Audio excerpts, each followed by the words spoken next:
Seja muito bem-vindo, eu sou Paula Leal, está no ar mais um Oeste Sem Filtro. E nós preparamos um especial do programa com a seleção dos assuntos que mais repercutiram na semana. Reunimos os melhores momentos, as análises mais afiadas, os debates mais importantes que pautaram o noticiário. É hora de recapitular tudo o que foi notícia sem filtro.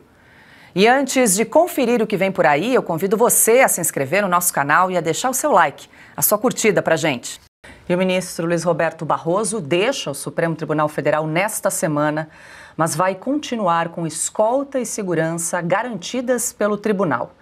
Mesmo fora do cargo, ele terá direito ao mesmo protocolo de proteção utilizado durante o exercício da função, com equipe do STF em deslocamentos e eventos pelo país.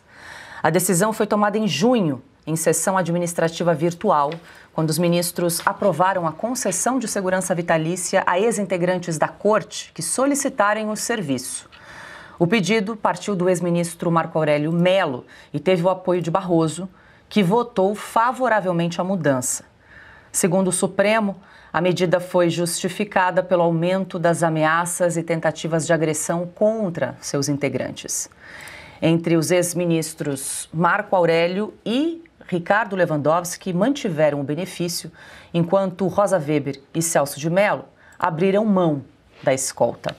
Silvio Navarro, muito boa noite, seja bem-vindo. Silvio, o ministro Barroso, então, optou por ser beneficiado por uma decisão do próprio Supremo de junho desse ano. Vale lembrar que antes da mudança, o serviço era limitado a 36 meses contados a partir da aposentadoria, podendo ser prorrogado por igual período. Agora, com essa mudança, o ministro que se aposenta pode escolher, então, esse esquema de escolta, de segurança vitalício. Parece ser o caso do ministro Barroso, que assina sua aposentadoria a partir do próximo sábado. Muito boa noite, Silvio.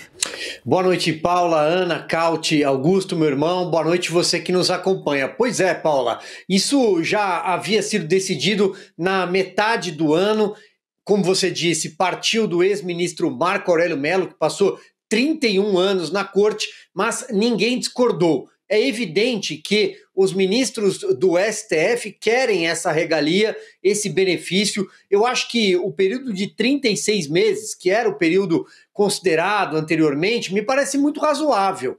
Mas, ainda que não precisasse de nenhum dia de segurança, ministro do STF deveria ser uma figura desconhecida do pagador de impostos, do eleitorado, do grande público. Deveria se manifestar nos autos e não ser um rosto frequentador de programas de televisão, de microfones, de cantorias e páginas de jornais. Mas 36 meses, ainda assim, poderia ser algo razoável caso esse ministro tivesse tomado alguma decisão envolvendo narcotraficantes, né, envolvendo presos muito perigosos. Então, havia essa discussão naquela época.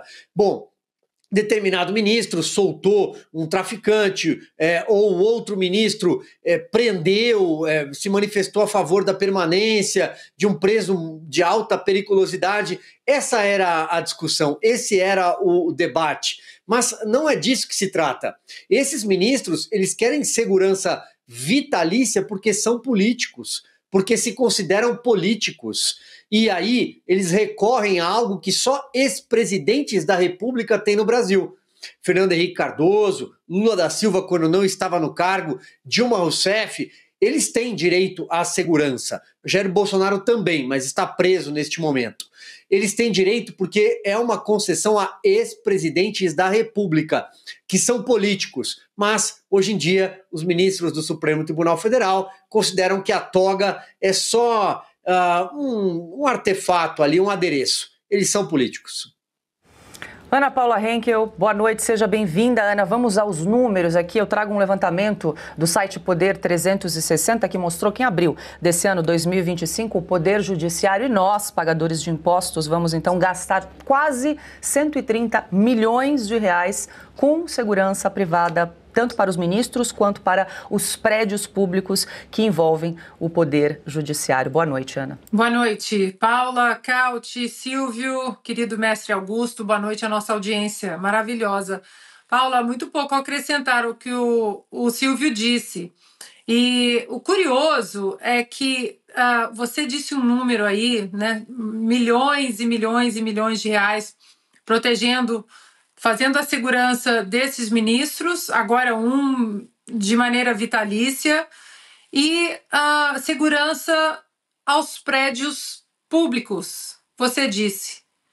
No entanto, o nosso dinheiro que paga a segurança dos prédios públicos, quando nós precisamos de acesso às câmeras de segurança pagas por nós nos prédios públicos, nós não temos. O ministro da Justiça resolve aparecer e dizer: não tem, acabou, venceu o contrato, desapareceu, foi apagado, o cachorro comeu, enfim. É um dinheiro que nós adoraríamos pagar, não no sentido de nós vamos despejar o dinheiro do pagador de impostos em Brasília, mas eu tenho certeza que se você perguntar qualquer cidadão: você aceita com seu dinheiro pagar a segurança dos prédios de Brasília, a segurança das câmeras de segurança para que se haja qualquer coisa, uma possível invasão, a justiça possa identificar quem entrou, quem vandalizou, quem colocou fogo em alguma coisa, quem colocou o nome de entrada na Câmara dos Deputados, por exemplo, mas nunca saiu? Claro que o pagador de impostos falaria sim. Nisso eu confio, só que nem isso a gente tem. São milhões de reais pagos para a segurança das narrativas desses ministros, porque para a segurança do Brasil não tem. Tanto que nós temos presos políticos por causa do 8 de janeiro, nós temos inocentes na cadeia porque as câmeras de segurança dos prédios públicos de Brasília não forneceram as imagens que precisamos. Augusto Nunes, boa noite, seja bem-vindo. Augusto, antes a escolta então era limitada até 6 anos após a aposentadoria do ministro. Agora liberou geral com essa decisão e eles têm direito, podem optar aí por escolta vitalícia, que foi o caso do Barroso. Boa noite. Bom, boa noite, Paula, nossa chefe, meu amigo Carlo Cauti, Ana, minha parceira, Silvio, meu irmão, boa noite a você que nos acompanha. Eu sou do tempo em que os políticos não pediam esquema de segurança, não usavam. E o Silvio lembrou muito bem, o Supremo hoje é um partido político. Agora, o Supremo acha que eles prestaram grandes serviços, todos os juízes prestaram grandes serviços ao país pela defesa da democracia. Isso torna as pessoas populares, e ninguém popular pede escolta, porque o político gosta de confraternizar com o povo. O meu pai nunca usou segurança, quando era prefeito. Depois eu tive um irmão que nunca usou segurança, numa cidade pequena e que tinha, evidentemente, os adversários do prefeito. Mas não havia isso. Quando eu dirigia 0 hora no Rio Grande do Sul, era fácil você encontrar na churrascaria, ali ao alcance de qualquer gesto hostil, da vaia, o governador, o prefeito. Não sei o que mudou, né? Ou sei, muito bem. O povo não gosta desse partido político não registrado que existe no Supremo, e eles estão se dando conta de que na rua eles ouvirão, no mínimo, uma vaia muito pedagógica. Muito pedagógica. Eu não uso segurança, não sou político, mas tem gente que não gosta de mim. Nunca vou aceitar esse negócio. Tá? E a gente, quando pede, vai fazer o contrário do que se fazia. O político popular, ele gosta de remover barreiras entre ele e o povo. Exemplo, Bolsonaro. Bolsonaro não tinha a segurança em Juiz de Fora, aliás, era amadora total. Um dos responsáveis pela segurança, recrutado entre simpatizantes, estava tirando selfie aí no momento do atentado. O Getúlio, meu pai contava que ele viu o Getúlio em Rio Preto, e o Getúlio pediu aquele gesto Os adversários diziam que era demagógico, mas precisa ter coragem para fazer isso. Ele dizia lá para o povo, né, levai-me convosco, tá? Aí se misturava com a multidão. Claro que os tempos mudaram, agora é muito, muito, muito didático você perceber que os ministros querem segurança definitiva, vitalícia, porque eles sabem que o povo nunca vai esquecer o que eles fizeram. Pois é, imagina, Augusto, o Barroso tem 67 anos, até quando ele vai poderá utilizar essa escolta? Pois é, olha, o Itamar Franco ia namorar no cinema, namorava uma oficial da PM e ficava bravo com os jornalistas que o seguiam porque ele queria namorar na matinê em Juiz de Fora, onde ele acompanhava a mãe doente. Eu vi o Fernando Henrique Cardoso passando a pé, sozinho, pelo viaduto do Chá, que é um bom teste de popularidade também. Então, quem pede segurança não é popular e sabe que não é. E o Procurador-Geral da República, Paulo Gonet, se manifestou contra o pedido de prisão do deputado federal Eduardo Bolsonaro. O requerimento havia sido apresentado pelos deputados Lindbergh Farias, do PT, e Talíria Petroni, do PSOL, depois de uma denúncia contra o parlamentar.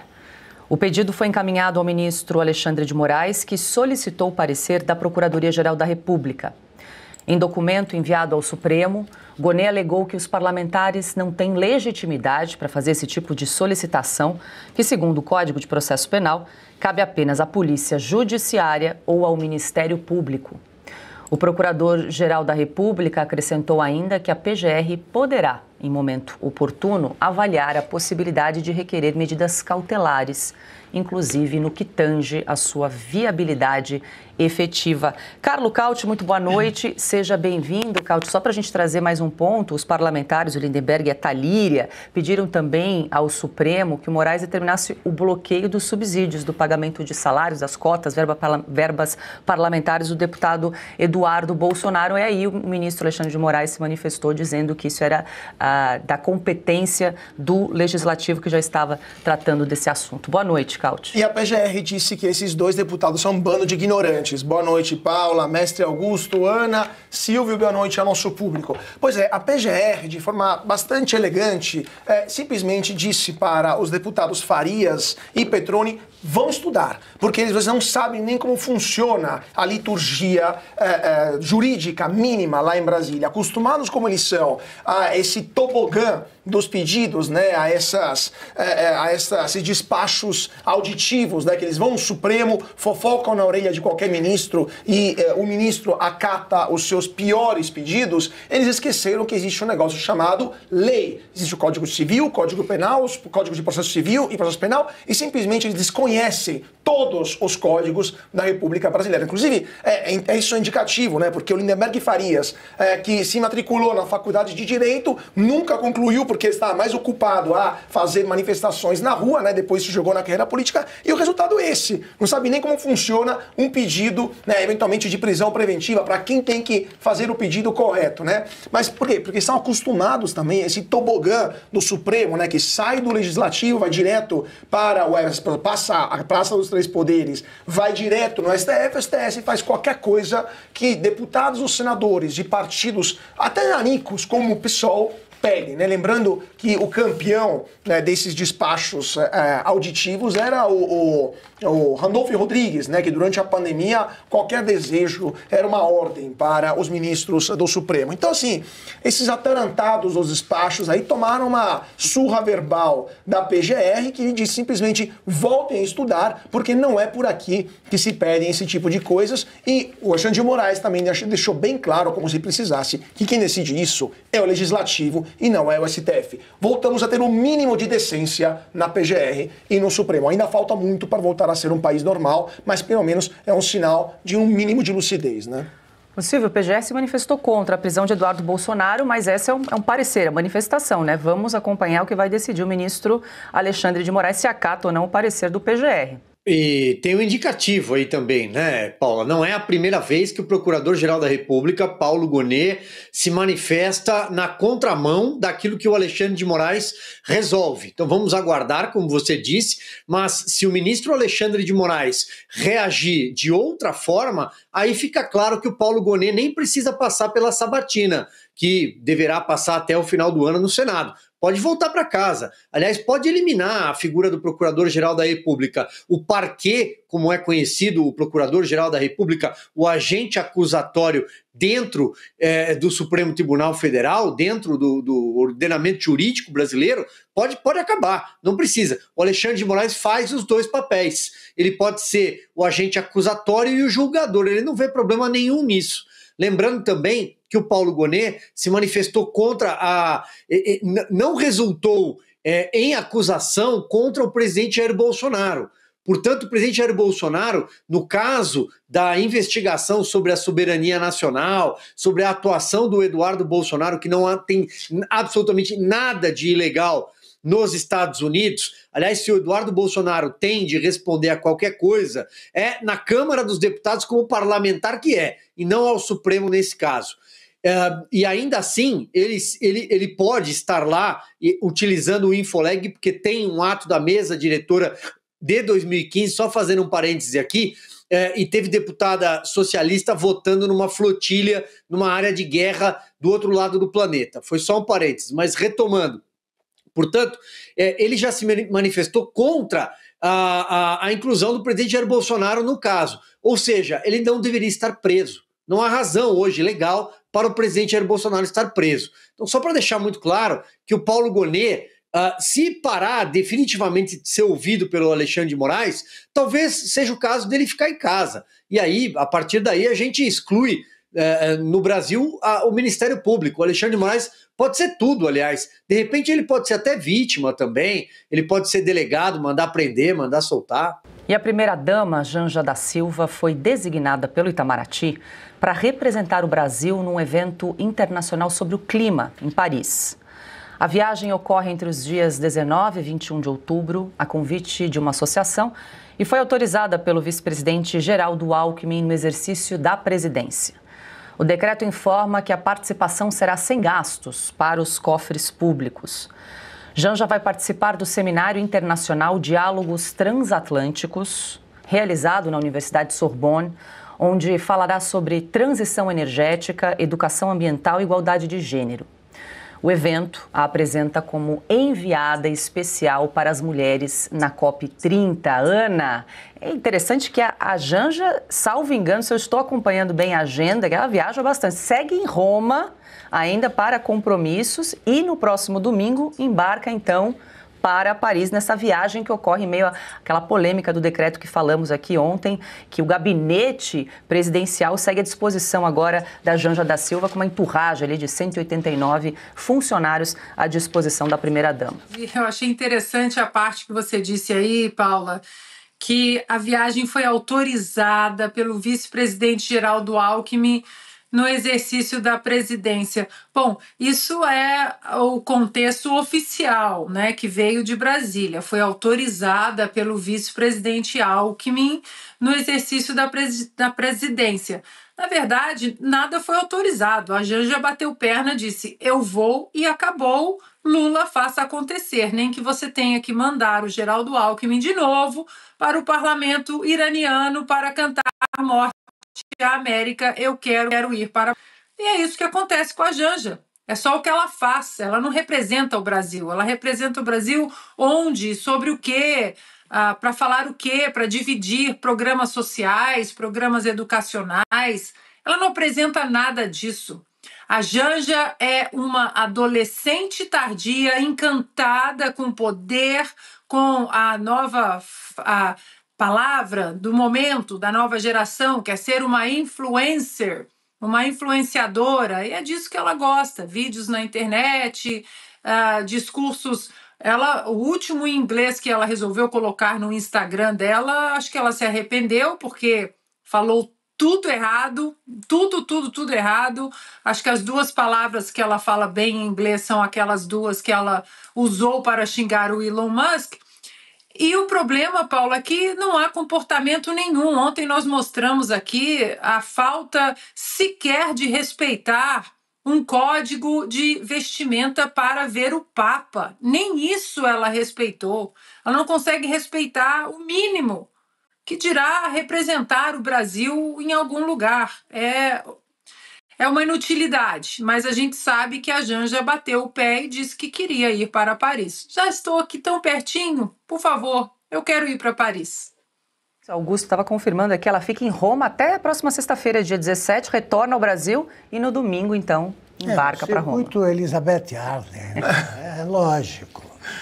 É lógico, ela não vai para a África nem a pau, como a Marisa Letícia fazia. Não ia para a África. Ia a segunda-dama Rosemary Noronha. Como não há no momento segunda-dama, é ela que tem que ir. Vai para qualquer lugar, a Janja. Agora, eu gostaria de convidá-la para participar deste programa e explicar para a gente o que ela entende de clima, né?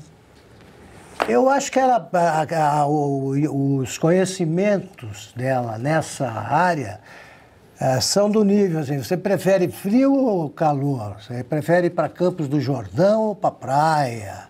Porque o que ela tem a dizer a especialistas, se é que há especialistas nisso aí?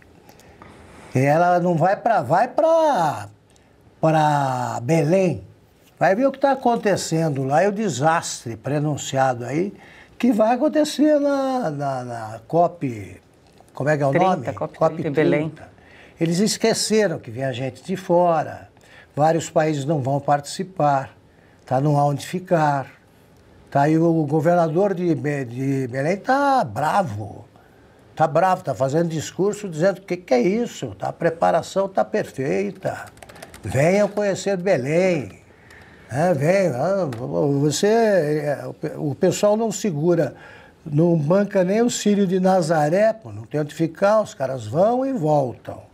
Agora, essa turma que tem de ficar num hotel em Belém vai descobrir que o Brasil é capaz de organizar encontros internacionais sem ter onde ficar. Chegamos à perfeição.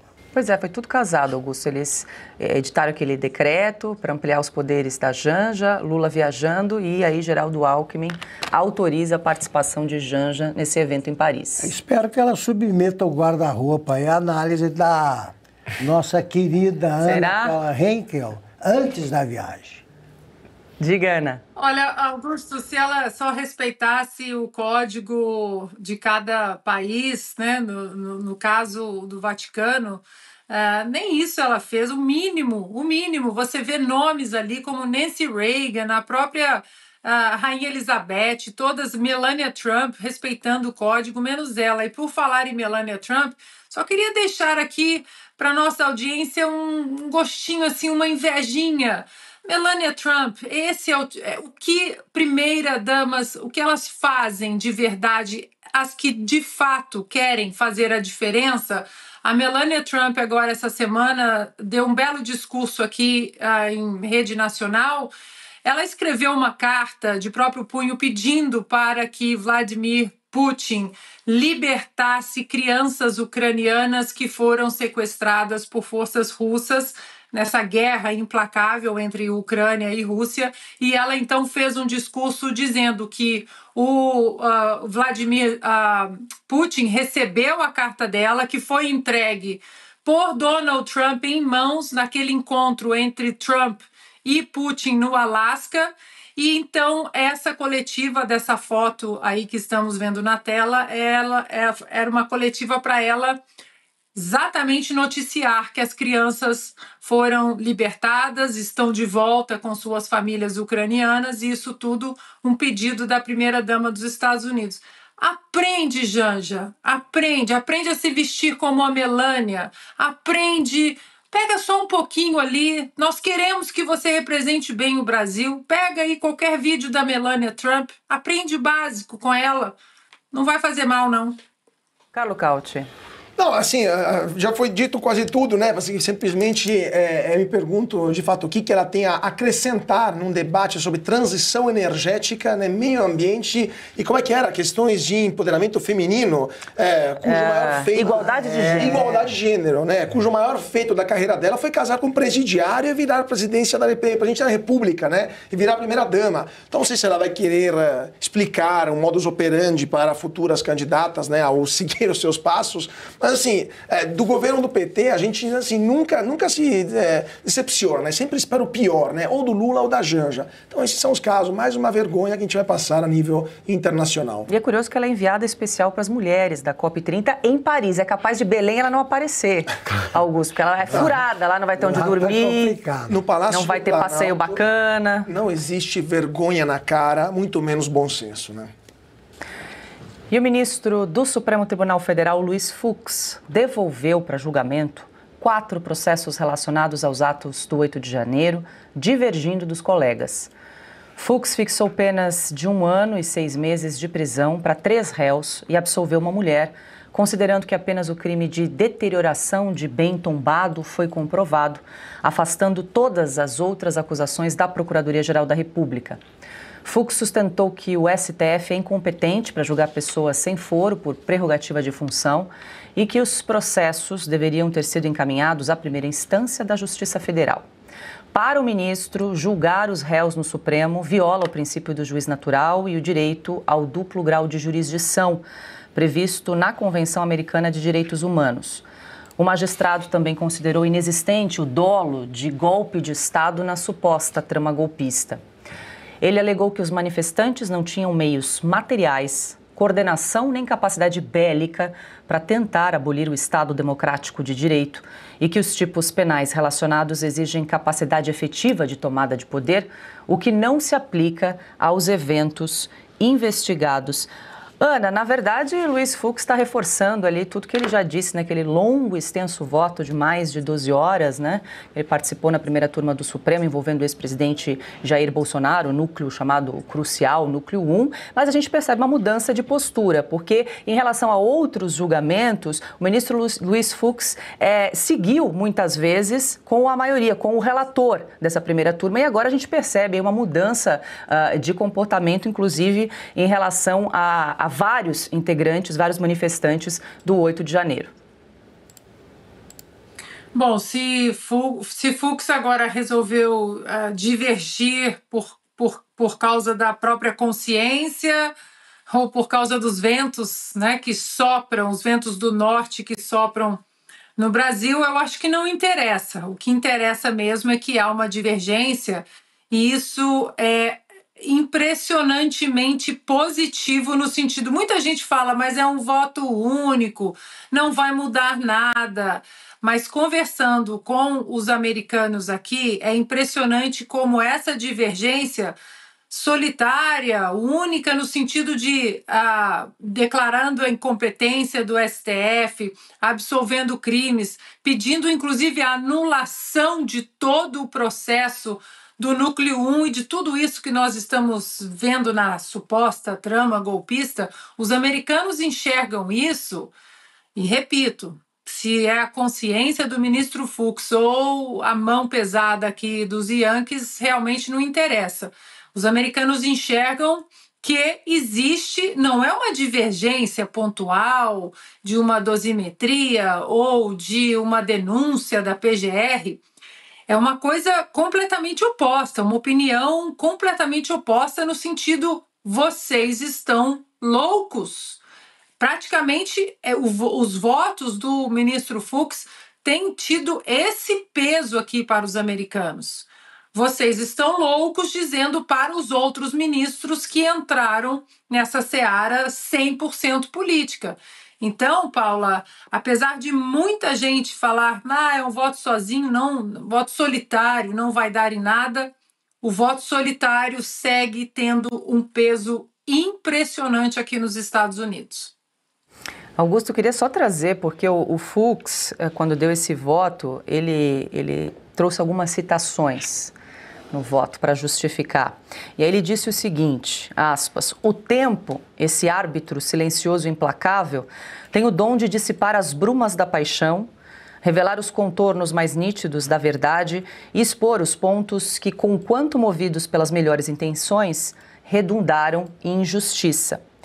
A sabedoria, alertava Felix Frankfurter, não deve ser rejeitada simplesmente porque chega tarde. Perfeito, perfeito. Eu saúdo toda mudança de posição para melhor. Isso é um sinal de inteligência. O Jorge Amado foi comunista, até descobrir o que era o comunismo. Eu não me interessa o tempo do comunista, interessa a mudança para melhor. O que me preocupa, o que me dá asco, é a mudança de jornalistas, por exemplo, para pior. Esses, ou por suborno, ou por chantagem, mudam de posição. O ministro Fux acordou. Ele percebeu que havia uma injustiça e teve a coragem de mudar de ideia. E aí, se alguém chega e fala, eu concordo com você, eu vou ficar bravo? Não, saúde, é assim mesmo. Nós estamos discursando para convertidos. Nós estamos contando a verdade e esperando que a verdade produza efeitos sobre as cabeças de que estão equivocadas no momento. Agora a gente muda de assunto para falar sobre o caso do Felipe Martins. O advogado Jeffrey Schichini, que defende o ex-assessor de Jair Bolsonaro, afirmou que uma ONG ligada ao jornalista Guilherme Amado recebeu mais de R$400 mil da agência americana USAID. Segundo Schichini, o repasse ocorreu pouco antes da publicação de uma reportagem que mais tarde serviu de base para a prisão de Felipe Martins. O advogado acusa Guilherme Amado de produzir notícia falsa e diz que o financiamento pode ter influenciado o conteúdo.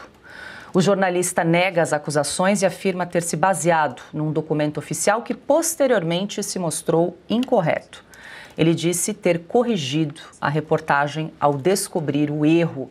Ana, quando eu vi essa notícia, rapidamente joguei para você e ficamos trocando algumas figurinhas aí ao longo do dia. Ana, peraí que eu vou entrar diretamente no site oficial do governo para dar uma olhada aí nessas doações por parte da USAID. Acho que vale rapidamente a gente relembrar para a nossa audiência o que é essa agência, né, que financia vários projetos e que teria então financiado uma ONG no qual o Guilherme Amado é, salvo engano, diretor de conteúdo, teria recebido aí por volta de R$400 mil. Fui nas fontes primárias, exatamente nos sites do governo dos Estados Unidos. Existe um site aqui que se chama USA Spending, ou seja, tudo que o governo americano gasta em absolutamente tudo, todas as áreas você encontra ali. E foi ali que eu pesquisei, na fonte primária dessas doações, né, os chamados grants. E aí foi a descoberta. Só uma rápida correção para o Guilherme Amado. Ele não colocou na matéria dele um documento oficial. Ele colocou um travel history primeiro. Um travel history não é um documento oficial. O documento oficial é apenas o I-94. Já explicamos isso aqui. Agora, Paula, eu fiz dessa fonte primária, desse site do governo americano, para que não haja nenhuma suspeita, houve manipulação, houve alteração, eu gravei a tela do site dos Estados Unidos, USA Spending. Então, o primeiro vídeo que nós vamos mostrar aqui, a nossa produção pode colocar aí, foi exatamente a pesquisa. Tá ali a pesquisa que eu coloquei o nome da ONG do Guilherme Amado, que é Redes Cordiais, e aí eu encontrei dois destinos dessa pesquisa. Aí no segundo vídeo, Paula, tem exatamente... Ali tá ali, ó, Redes Cordiais, Educação e Vidas. Aí você vê a data, que é setembro de 2021. E aí, quando a gente desce para procurar o que a USAID, o governo americano, através da embaixada, o que eles estão de fato apoiando no Brasil através das redes cordiais, Aí quando a gente desce, aí começa tudo o quebra-cabeça, tá ali. Objetivo: empoderar mulheres para que possam se proteger de ataques online através de uma jornada de cyberresiliência e de confronto à violência política e ao discurso de ódio. O projeto busca promover um melhor uso das mídias sociais e reduzir o potencial de ataque. E aí está ali o valor: $29 mil, $29.900. Aí no vídeo 3, Paula, que é a segunda pesquisa, você encontra uma data que é julho, tá ali, julho de 2024. Julho de 2024, lembrando que a inserção do nome do Felipe Martins foi em abril de 2024. E aí, nesse ponto ali, o destino desses $45 mil foi para as redes cordiais para apoiar um programa de treinamento sobre o impacto da inteligência artificial no jornalismo, abordando principalmente os desafios e oportunidades que surgem em contextos eleitorais. Isso julho de 2024. E aí, para não termos, aí está ali o valor, $45 mil, e a soma dessas duas doações através da Embaixada dos Estados Unidos no Brasil, a soma dá os $74.900. Aí, Paula, para ter certeza, será que Guilherme Amado mesmo vem o vídeo 4? Ele faz parte dessas redes cordiais? Então, eu entrei no site das redes cordiais e aí tá ali. Fomos lá. Quem somos? Conheça a nossa equipe. E aí você vai descendo, tem o Vitor, tem a Luísa, e até que você chega exatamente no diretor de conteúdo, o Guilherme Amado, que está lá embaixo.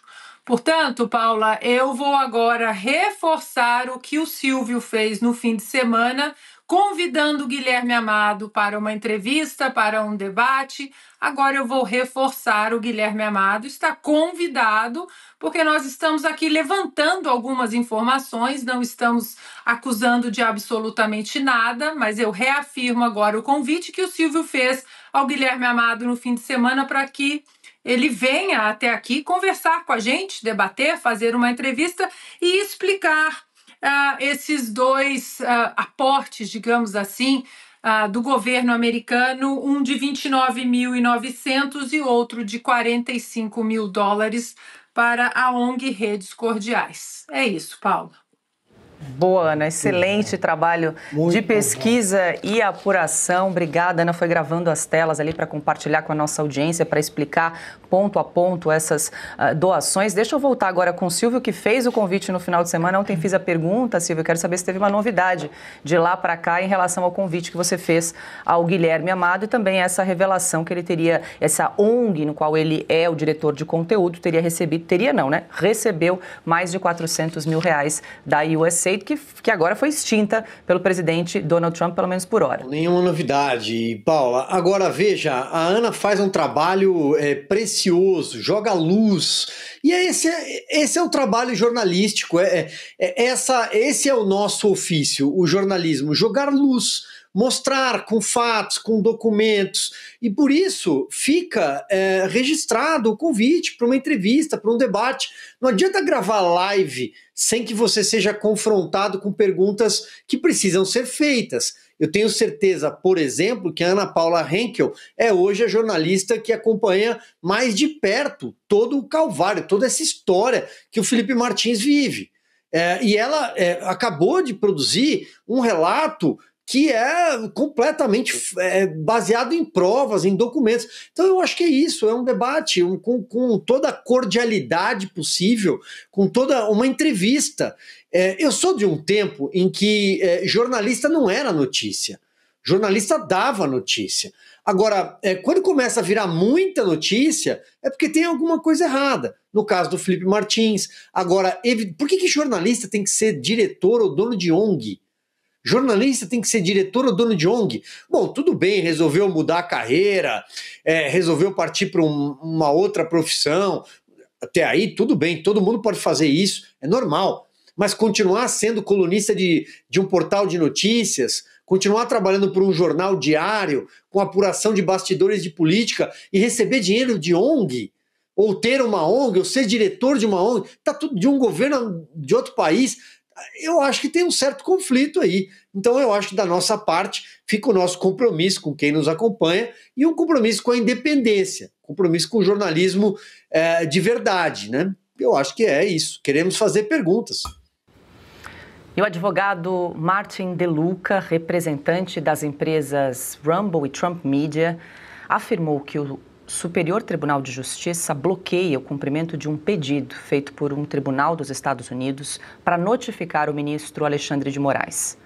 Segundo De Luca, o caso encaminhado ao STJ em julho está parado sob sigilo e teria sido enviado à Procuradoria-Geral da República para parecer. Ele acusa autoridades brasileiras de interferência política e diz que a manobra busca blindar Alexandre de Moraes de responsabilização em território americano. O processo foi aberto pelas empresas Rumble e Trump Media, que atribuem ao ministro do STF a responsabilidade pelo bloqueio da plataforma no Brasil. Em publicação nas redes sociais, o CEO do Rumble, Chris Pavlovski, disse que o Brasil é a única democracia do mundo a manter a rede bloqueada ao lado de países como Rússia, China e Coreia do Norte. Ele usou maior democracia do mundo entre aspas. A plataforma foi bloqueada por decisão do ministro Moraes no mês de fevereiro, depois de se recusar a remover conteúdos determinados pela Justiça. Cauti, a gente traz essa denúncia do advogado do Martin De Luca, denunciando essa blindagem de autoridades brasileiras, principalmente do STJ, em favor do ministro Moraes, porque enquanto ele não é notificado, o prazo não começa a rolar, né? E, portanto, ele não precisa se justificar perante a Justiça dos Estados Unidos. Pois é, Paula. Bom, primeiramente, a coragem provavelmente não está de casa no Supremo Tribunal Federal, porque se o ministro Alexandre de Moraes tivesse tanta certeza que a sua decisão de censurar uma rede social no Brasil fosse correta, ele simplesmente explicaria, falando, olha, é o seguinte, as bases jurídicas são essas, isso daqui foi aquilo que aquela rede fez eventualmente errado, está aqui. Então, se tivesse tanta certeza do seu feito, não teria nenhum problema em apresentá-lo a qualquer pedido, até de uma corte estrangeira, né? Mas evidentemente não tem. Então, esse é o problema. Ponto número 2. Imagina se fosse o contrário, se fosse o ministro Alexandre de Moraes tentando notificar alguém. Na verdade, isso já aconteceu, né? No caso de Elon Musk, que foi notificado, né? O X foi notificado por uma postagem na própria rede social. Coisa que, assim, que tem livros de direito que vão em autocombustão quando tem casos como esse. Assim, é a destruição de qualquer lógica jurídica. Está notificando via Twitter, via X. Em nenhum país do mundo isso acontece. Então temos uma falta de coragem de um lado e, por outro lado, sim, claramente, se isso tivesse acontecido no Brasil a partes inversas, eles provavelmente teriam mandado até a cavalaria para notificar alguém nos Estados Unidos. E né, ele daria meia hora para responder como ele faz, né, com os seus ultimatos. E é o seguinte, o Moraes se concedeu o direito ao silêncio para não produzir provas contra ele mesmo. Esse tipo de comportamento basta para configurar a existência de um ditador ou candidato a ditador.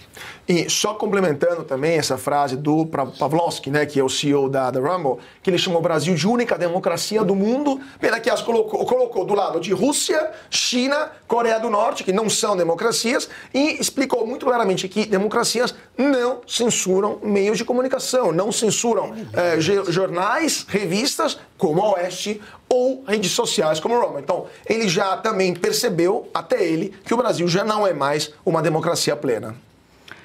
Bom, agora a gente vai voltar a falar do evento em homenagem ao Dia dos Professores que ocorreu no Rio de Janeiro. O presidente do Senado, Davi Alcolumbre, disse que ainda não foi procurado pelo deputado Paulinho da Força, o relator do projeto da anistia, agora chamado de PL da dosimetria. Paulinho afirmou que o texto só vai andar se houver acordo com o Senado, depois de passar pela Câmara dos Deputados. Alcolumbre já havia rejeitado a primeira versão e sugeriu um modelo intermediário, com redução de penas. O presidente da Câmara, Hugo Mota, foi vaiado durante evento do governo federal no Dia dos Professores, no Rio de Janeiro. Excelentíssimo senhor presidente da República, Luiz Inácio Lula da Silva, cumprimentar aqui todos os ministros presentes. Abraçado pelo presidente Lula, Hugo Motta sorriu para militantes de esquerda que gritaram sem anistia. Líder Talíria, líder do PSOL, cumprimentar.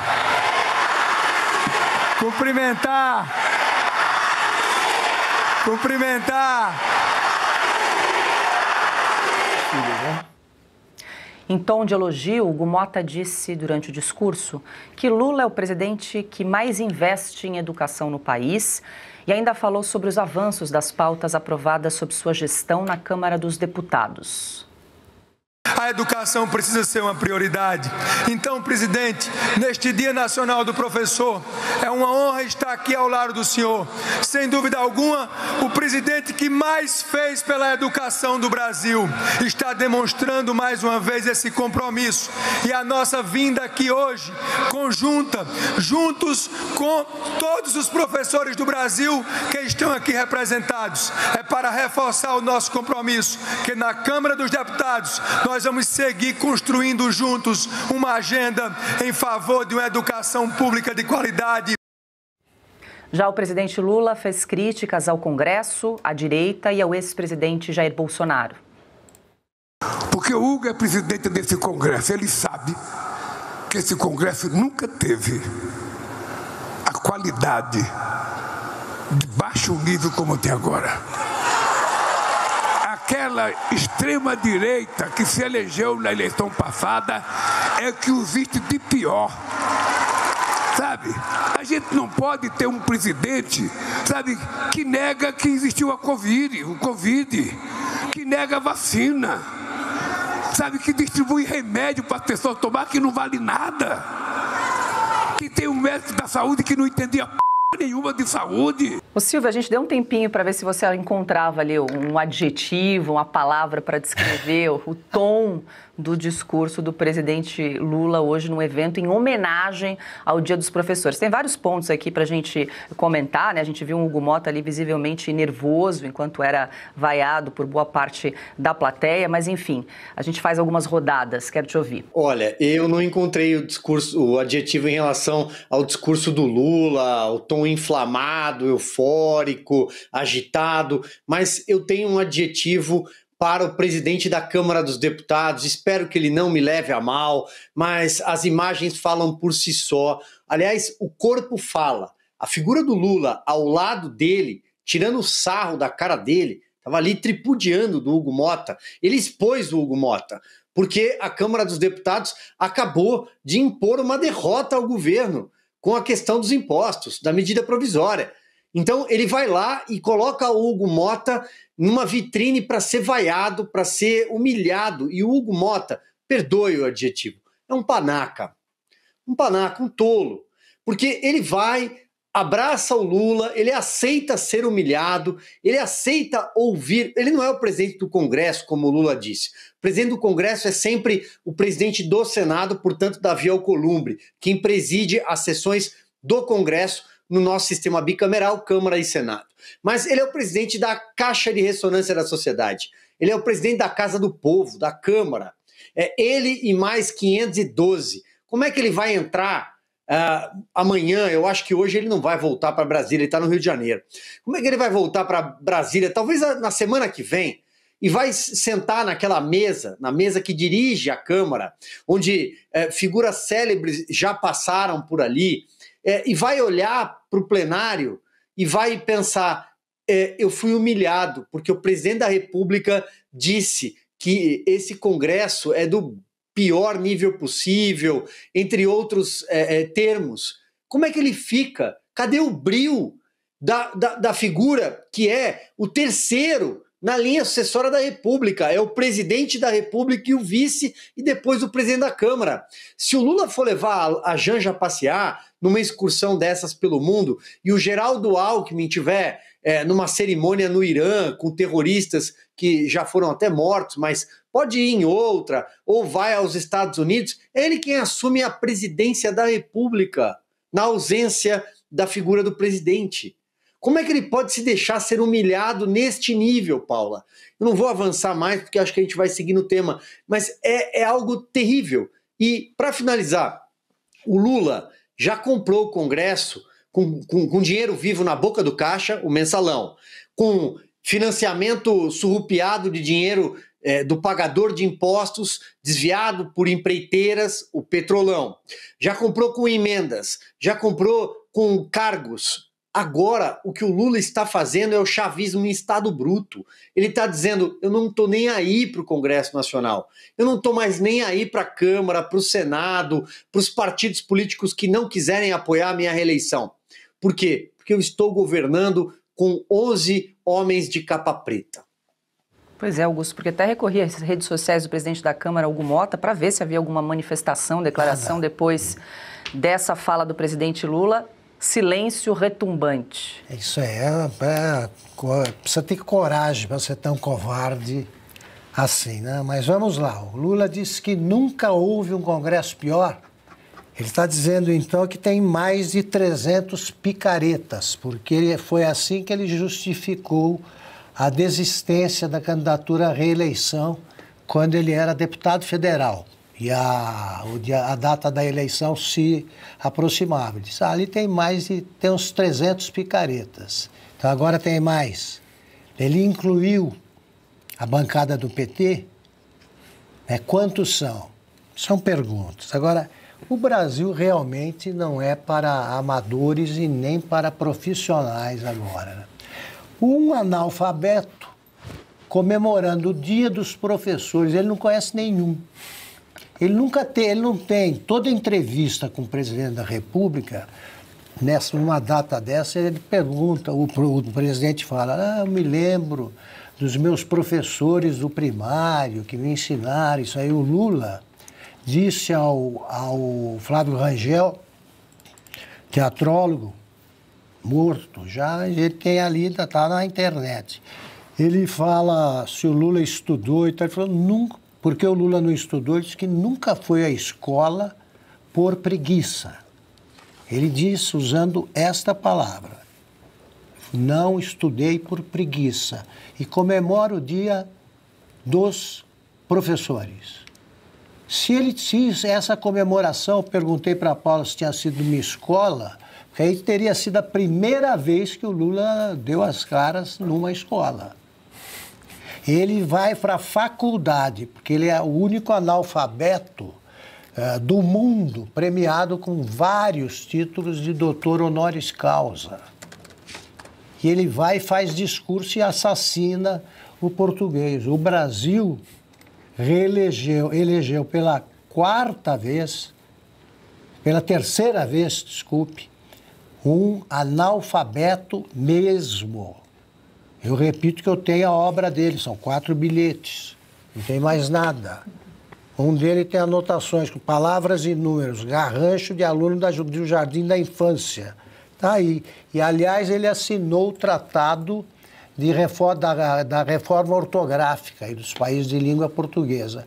Ele não sabe escrever nem o nome e assinou um tratado que modificou a língua que ele deveria ter aprendido a falar. A produção procurou. O evento ocorreu no Ginásio Educacional Olímpico Isabel Salgado, no Rio de Janeiro. É a primeira vez que ele apareceu no colégio.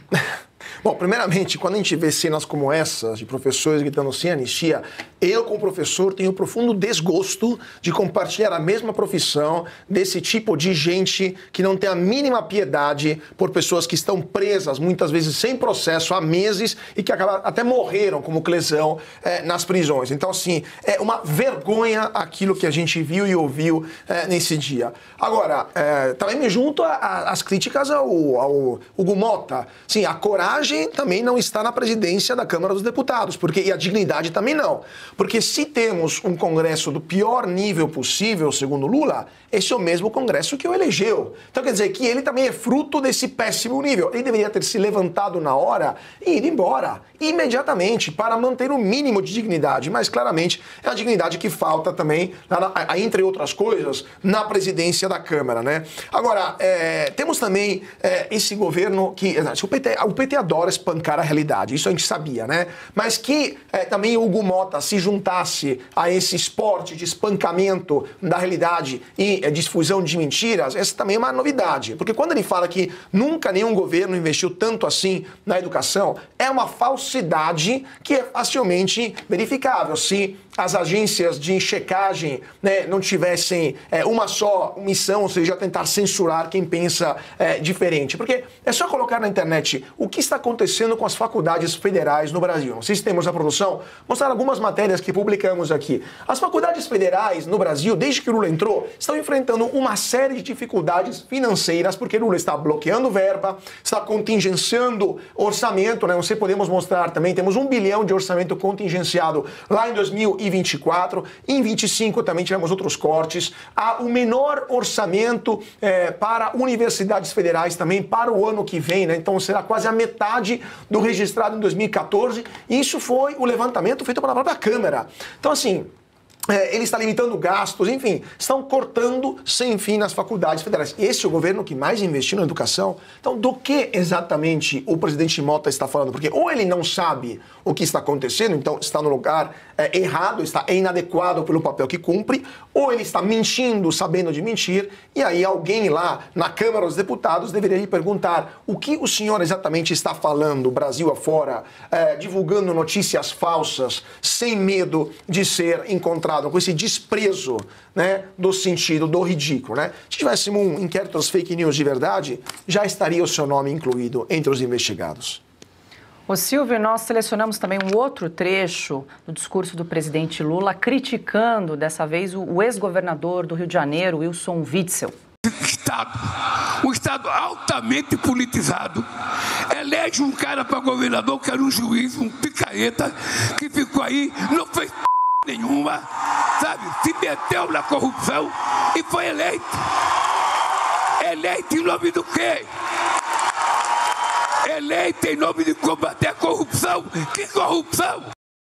Agora a gente vai encaixando, né, Silvio? Entende por que o Silvio estava buscando um adjetivo ali para nomear a forma como o presidente Lula, o tom do discurso do presidente, porque realmente foi trágico, né? Bastante inflamado, Silvio. Exaltado, ali ele fala já o primeiro palavrão e ele se refere ao Witzel, ex-governador do Rio de Janeiro, mas ele não cita o Sérgio Cabral. O Augusto não cansa de lembrar que o Sérgio Cabral tem mais tempo de condenação, né, teria mais anos de cadeia para puxar, para usar a linguagem do cadeieiro, do que o Marcola, do que integrantes do PCC, condenado a 400 anos por corrupção. Aquele vídeo célebre em que ele está diante do ex-juiz Marcelo Bretas, que comandava o braço da Lava Jato no Rio de Janeiro, em que ele fala que tinha o vício de roubar. Ele falou, olha, eu tenho vício de roubar. Né? Ele não cita o Sérgio Cabral, mas cita o Wilson Witzel. O Eduardo Paes eufórico, porque é o candidato do Lula ao governo ali, batendo palma, e o Hugo Motta de novo, gente, o Hugo Motta de novo ali bate palma, porque nessa mesma fala ele também ataca o Flávio Bolsonaro, o senador Flávio Bolsonaro. Ele fala, tem um senador aqui, tem um Bolsonaro aqui. Ele cita, acho que era o Flávio, mas talvez poderia ser até o Carlos Bolsonaro, que é vereador na cidade do Rio de Janeiro. Pois bem, o fato é que ele faz ataques e é aplaudido por uma claque, e o Hugo Motta, o presidente de uma casa legislativa, se presta a isso. É impressionante como o medo, a subserviência, a frouxidão, ele se curva, são maiores do que a honra. São maiores do que a honra. Hugo Motta deveria ter levantado e ido embora, como o Cauti disse. Vá embora. Você não pode ouvir o que você ouviu, passar pela humilhação e ainda colocar a mão no braço do Lula. E o Lula visivelmente dando o troco pela derrota que ele sofreu na Câmara ali, naquela cena. E o Eduardo Paes se regozijando, né, feliz da vida com tudo isso, porque é o candidato. Aí tem a Benedita da Silva, do PT, que é candidata ao Senado na eleição do ano que vem. E o Lula falando bravatas, barbaridades. Quem é o Lula da Silva, Paula, para falar em corrupção? Ainda mais pisando no Rio de Janeiro. O Rio de Janeiro, que é um narco-estado, é o paraíso da corrupção por conta dos governos aliados a ele, por Sérgio Cabral, por Pezão, por Eduardo Paes, que está lá, pelos garotinhos, por todos. O estado do Rio de Janeiro é um oásis para a corrupção. E o Lula tem a cara de pau de lembrar do Witzel. E eu não vou defender o Witzel em hipótese alguma, mas eu estou querendo dizer que ele pensou um caso para tentar atacar a direita. Então isso é uma inversão da realidade completa. E, evidentemente, quem está batendo palma ali ou tinha crachá ou tem emprego, né? Diga, Augusto. A turma que aplaude é aquela que começa a rir no meio da piada que ele conta, né? Não precisa nem terminar. Olha só, o Lula é um ladrão condenado em 3 instâncias por 9 juízes e chama os outros de ladrão. E é solidário com ladrões. Eu vou ver se o nosso Binha localiza um vídeo, nós já exibimos aí algumas vezes, mas é um clássico da internet, em que o Lula diz que o povo do Rio de Janeiro tem de reeleger o Sérgio Cabral, porque tem o dever moral de reeleger o Sérgio Cabral. Eu vejo agora, de vez em quando eu tropeço no Sérgio Cabral, ele fazendo aquele sorriso de quem saiu da cadeia e precisa provar para a família que é inocente, recomendando um filme policial. Ele recomenda um filme policial. Ele não pode falar em polícia, ele tem que ficar longe de delegacia, porque um dia em que o Brasil começar a cumprir a lei, ele volta para a cadeia. O Lula fez alianças com ele. O Eduardo Paes, para conseguir o apoio do Lula, sua candidatura a prefeito, teve de escrever uma carta para Marisa Letícia, que era a primeira-dama, se desculpando pelo que disse da família na CPI em que o Lula quase perdeu o mandato, CPI do Mensalão. Então ele se rebaixou a isso porque ela exigiu que ele se retratasse, dizendo que não era verdade o que ele disse sobre os filhos do Lula e da Marisa. Essa carta que a gente precisava ter, essa carta está na mão do Lula, certamente. Então o Sérgio Cabral é um a palavra está faltando, viu, Silvio? Porque vai atrás de qualquer um, desde que renda votos. Ele foi o mais agressivo integrante da CPI e anos depois, poucos anos depois, escreve uma carta de um sabujo, de um medroso, né, de um covarde. Essa turma toda se reúne para lembrar, para exumar o ex-governador Witzel, aí, apresentando o Witzel como o único ladrão do Rio de Janeiro. O Lula apoiou todos os ladrões, ele, o Pezão, todos os que apareceram. E o Lula é o mais importante ladrão do Brasil. Chamou o Witzel de picareta, Augusto. Né? Chamou o Witzel de picareta, o Lula. Mas a nossa... Picareta? Picareta foi a palavra que ele usou. Agora, a nossa produção recuperou o vídeo do Lula falando do Sérgio Cabral. Pronto. Votar no Sérgio Cabral é quase uma obrigação moral, ética, política. É um compromisso de honra para quem quer garantir um futuro melhor para os nossos filhos, para os nossos netos, para aqueles que a gente ama, porque esse homem já provou que é um homem de bem, que é um homem que gosta do Rio e que é um homem que tem competência para fazer as coisas que outros não tiveram. Por isso, meu companheiro Sérgio, se eu não tivesse que votar em São Paulo, eu iria transferir o meu título para votar em você, para governador no Rio de Janeiro. Bem lembrado. São irmãos, mais de 400 anos de cadeia ele pegou. Ele contou que era viciado em roubar.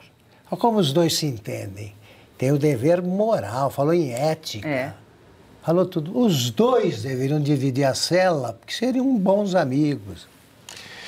Não, isso eu queria, desculpa, tá? Enquanto o Augusto falava, me lembrava também de outro episódio aqui em São Paulo, quando o Lula foi pedir voto até para o Paulo Maluf para eleger o Haddad prefeito. Não sei se temos a foto. O Maluf exigiu que fosse na casa dele. Aqui, não sei se temos a foto desse evento. O Lula, o Haddad e o Maluf se abraçando e o Lula pedindo voto, então, para o Sérgio Cabral, para o Maluf. Aqui, ó. Olha, essa foto. Então, assim, o Sérgio Cabral era viciado em roubar, mas o Lula é viciado em pedir voto para ladrões. Né? Então, assim, é todo mundo viciado nessa turma. Chefe da quadrilha. Eu acho que um palanqueiro que já está em campanha, visivelmente em campanha, todas as falas, os discursos do Lula, sempre por uma claque, sempre por uma plateia filtrada, uma plateia que passa ali por algum tipo de... ou você tem um crachá, você é do MST, do PT, da CUT, ou você tem algum emprego na máquina pública, você é colocado ali para aplaudir. Então, é evidente que tem toda uma filtragem da plateia, ele não fala, o Lula não sai no meio da rua, como já fez no passado, é verdade, nos tempos de sindicalista, no ABC Paulista, nas greves, ou mesmo quando ele se elegeu pela primeira vez em 2002, ele de fato andava pela rua e o PT ainda tinha alguma capacidade, uma boa capacidade de mobilização de massa. Hoje o PT não tem. Então é tudo muito armado, mas ele já está num discurso de campanha. Veja que ele cita sempre o presidente Bolsonaro, ele não consegue deixar de falar do presidente Jair Bolsonaro desde janeiro de 2023. Ele cita o presidente ou a família, como ele fez menção agora há pouco na fala que aconteceu no Rio de Janeiro hoje, no dia do professor, e é sempre olhando no retrovisor, é sempre olhando para a campanha. Ademais, ele já está colocando no palanque dele, e isso é eleição pura, eu vou repisar isso a partir de agora com muita atenção, porque, Paula, nós não estamos no calendário eleitoral ainda, mas ele está usando dinheiro público, porque para ele estar lá, ele está na condição de presidente da República, numa cerimônia qualquer, inaugurando qualquer coisa, cortando uma fita, erguendo um tijolo, pouco importa, mas tem dinheiro envolvido nisso, tem segurança, tem combustível, tem o deslocamento, enfim. Então nós estamos pagando para ele fazer campanha antecipada. E ele coloca nesse palanque as pessoas que ele já está pensando em eleger. Então, hoje estava lá Eduardo Paes, hoje estava lá Benedita da Silva, será candidata ao Senado pelo PT, estava lá Lindbergh Farias, eu acho que com muito ciúme, porque ficou na ponta da fila, colocaram o Lindbergh, como ele fala muita besteira, colocaram ele lá na última cadeira, é o péssimo aluno, vai para o fundo da sala, fica de castigo, e a Benedita na fila da frente. E aí o Hugo Mota, já falei bastante sobre ele, mas o Hugo Mota tentando pegar uma carona no Lula para ele fazer uma chapa lá na Paraíba. Ele quer que o pai dele seja candidato ao Senado e ele seja candidato à Câmara. Se o Lula ganhar, o Hugo Mota tentaria mais um mandato na presidência da casa. Enfim, isso já é a eleição. A eleição já está acontecendo no Brasil com dinheiro nosso, pagador de impostos. E o advogado Jeffrey Schichini, que representa o ex-assessor Felipe Martins, divulgou um vídeo acusando a Procuradoria-Geral da República de usar um documento falso em suas alegações finais. O registro, que mostra as entradas no Palácio do Planalto, é usado pela PGR para afirmar que Felipe Martins participou de reuniões com o então presidente Jair Bolsonaro e aliados, onde teria sido discutido um suposto plano de golpe de Estado. A defesa contratou um perito para analisar as assinaturas do sargento Gomes Neto nos dias 2, 3, 7 e 14 de dezembro. Na imagem que você acompanha na tela, é possível ver assinaturas diferentes. No relatório, o perito concluiu que não é tecnicamente possível emitir qualquer conclusão sobre a autenticidade ou autoria das assinaturas. Ele sugere que o material seja enviado ao Instituto Nacional de Criminalística da Polícia Federal para sanar qualquer dúvida. O deputado Marcel Van Hatten comentou o caso, se dizendo incrédulo. Esse foi o documento que a PGR acrescentou para comprovar uma suposta participação de Felipe Martins em reuniões do Palácio da Alvorada. Eu pergunto se isso aqui é fraude ao plenário da Câmara dos Deputados. Uma fraude. É ou não é? Bom, Silvio, eu quero te ouvir. A Ana, que é especialista nesse assunto, hoje está de folga, né? Ela que acompanha muito de perto. Aliás, ontem fez um trabalho brilhante de apuração, envolvendo também o caso do Felipe Martins e o jornalista Guilherme Amado. A gente traz mais esse avanço, mais esse capítulo agora, segundo apontou o advogado Jeffrey Schickini, nessa diferença, né? Nessa diferença de assinaturas que mostram no registro de entrada de uma reunião que teria ocorrido em Brasília com a presença do Felipe Martins. É mais um bode na sala, né? É mais um caso, ou seja, é mais um elemento num processo kafkiano, como a gente sempre tem repetido aqui, a exaustão. E você bem lembrou, Paula, a gente faz o nosso dever, a gente faz jornalismo independente, a nossa religião é fato, são os fatos. A gente não tem compromisso com lado, então a gente não tem problema em trazer à luz a verdade, documentos incômodos ao Supremo Tribunal Federal e à Procuradoria-Geral da República, que às vezes até tanto faz, né? O ministro Alexandre de Moraes é o verdadeiro agente acusatório de todos esses inquéritos, sobretudo os do 8 de janeiro de 2023. Se a gente puder colocar na tela, e fica a pergunta para quem estiver do outro lado da tela nos acompanhando, quem faz esse programa com a gente, os nossos assinantes, telespectadores, em defesa da verdade e do bom senso, todo mundo sabe que não é a mesma pessoa quem assinou. Não se trata da mesma caligrafia, é impossível produzir essas letras saindo da mesma mão, vamos dizer assim, né? Handwriting ali. Eu acho que não precisa de um perito para mostrar que isso é um documento fraudulento, um documento forjado, assim como outras provas, entre aspas, foram introduzidas para tentar incriminar o Felipe Martins e elas caíram por terra.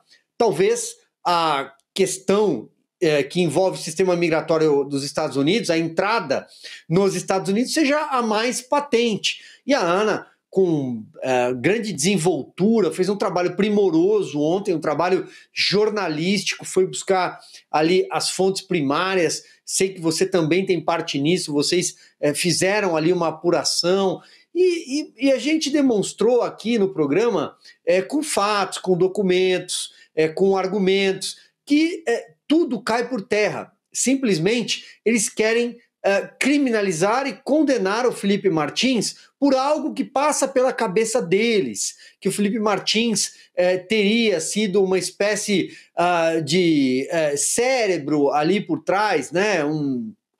Alguém que idealizou um golpe de Estado que não existiu. Então é tudo imaginário. É um julgamento que passa muito longe do aspecto jurídico, passa muito à margem da lei, está completamente à margem da lei. Nós não estamos falando de leis, nós não estamos falando de ordenamento jurídico, devido processo legal, conjunto probatório, no contraditório, na ampla defesa. Não, nós estamos falando de um julgamento político de cartas marcadas. Então, eu acho que está tudo muito claro e o brasileiro sabe o que aconteceu. Mas quem está acima do Supremo Tribunal Federal? Quem está acima de Alexandre de Moraes? Essa é uma pergunta. É um caso, talvez seja o caso mais absurdo. É difícil dizer qual é o mais grave, houve vários, né, mas dezenas, centenas, né, desde que começou a ditadura do judiciário. Mas esse é o caso mais absurdo, eu acho, porque o réu provou a sua inocência. Vamos repetir aqui sempre, o ônus da prova cabe à acusação, não ao acusado. Mesmo assim, o Felipe Martins, que foi dedurado, né, por um cara que se apresenta como jornalista, que é o Guilherme Amado, e a partir daí, o Guilherme Amado disse que ele evaporou. Já está no título da matéria. A partir daí, eles tentaram construir uma história que foi desmontada já há meses. O Felipe Martins provou onde estava com notas fiscais, ele apresentou os bilhetes aéreos reais que ele usou. Ele provou que estava no Brasil, nunca viajou para os Estados Unidos naquela data, né, que o Alexandre de Moraes inventou para poder prendê-lo, e ele está preso já há quase 2 anos, uma coisa dessas, porque usar tornozeleira é estar preso, ponto. E o que será que o Moraes responde, né, se alguém pergunta por que o Felipe Martins continua preso? Ele dá alguma explicação? Eu nunca ouvi. Ele continua insistindo na data, não dá mais. Aí aparecem mais provas de inocência e ele fica prendendo os outros e finge que não está enxergando esse absurdo. Aí ontem, por exemplo, a Ana fez um trabalho, o Silvio usou a palavra exata, primoroso, e desmontou os últimos, os vestígios que tem de argumentos aí usados contra ele. Quando será libertado Felipe Martins? Quando o Alexandre de Moraes acha que vai escapar da anulação do processo, de um processo por abuso de poder, aí sim, não dá para entender. Para mim, é um sintoma de loucura do juiz.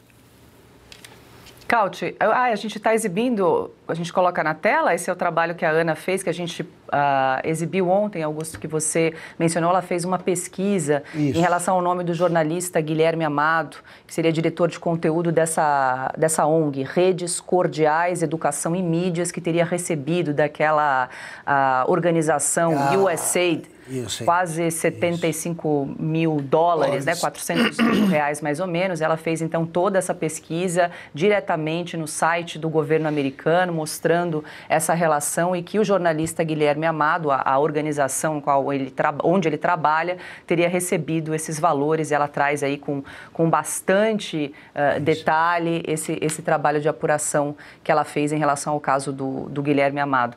Cauty, eu quero te ouvir também. Enquanto isso, a gente segue tentando contato com o Chiquini para esclarecer mais a respeito aí dessa denúncia que ele faz, né, em relação à PGR, que teria apresentado nas suas alegações finais documentos com, segundo, né, o advogado, assinaturas falsificadas. Aí depois eles se perguntam por que nos Estados Unidos todo mundo acha que aqui no Brasil estamos num estado de exceção, contando que o Felipe Martins era assessor especial para as relações externas do presidente Bolsonaro, viajou várias vezes, oficialmente durante o ano de Bolsonaro, até a Casa Branca, se reuniu com Trump várias vezes, conhece todo mundo lá em Washington, e vocês acham que a turma lá não sabe o que está acontecendo aqui com ele e não percebe que é um processo farsa, feito nos piores moldes, mas nem a ditadura soviética ousava tanto assim, tinha mais pudor do que essa turma, que inclusive, além de ser despudorada, é atrapalhada, que não sabe nem falsificar o negócio direito. Então assim, é a charlatanice instalada dentro dos palácios do poder lá em Brasília. Então os caras são bandidos e ainda são atrapalhados, e é óbvio que depois são pegos com as mãos na marmelada. E a gente depois acha que esse processo vale alguma coisa.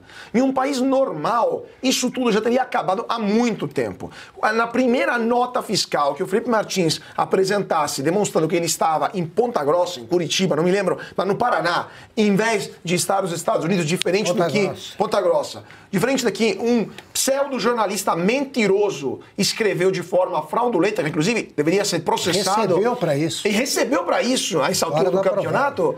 E na primeira nota, demonstrando que ele estava em território brasileiro, na primeira viagem de Uber, e Uber não é um perigoso golpista bolsonarista, claramente, ele já teria sido imediatamente libertado com muitas desculpas por parte de quem o mandou preso. Mas não, após mais de 2 anos, continua esse calvário sem nenhuma razão e apenas graças a... Deixa eu só, não sei se o Chiquini vai entrar ou não, mas apenas graças a um advogado corajoso que está enfrentando até mesmo a destituição, porque lembramos que o Moraes destituiu o Chiquini. Mas assim, nem na época do Stalin e do procurador Vyshinsky na União Soviética, eles tinham a coragem de destituir os advogados da defesa de quem já sabiam que iria para o paredão. Aqui no Brasil, eles têm tão medo da verdade que até os advogados da defesa eles destituem, né? Porque não querem que eles falem. Essa é a mesma razão porque eles censuram. Porque eles não querem que as pessoas falem, porque eles estão morrendo de medo daquilo que as pessoas estão dizendo, demonstrando que isso tudo é uma enorme farsa, é um enorme processo arbitrário, e isso tudo demonstra mais uma vez o porquê. Por causa de uma pessoa só, Alexandre de Moraes, 213 milhões de brasileiros tomaram 40% a mais de imposto adicional dos Estados Unidos. Esta é a razão. O processo contra o Felipe Martins é a prova cabal de que isso tudo é culpa de uma pessoa só, que é Alexandre de Moraes. Agora sim, dou as boas-vindas oficialmente ao advogado Dr. Jeffrey Chiquini. Seja muito bem-vindo mais uma vez em Oeste Sem Filtro.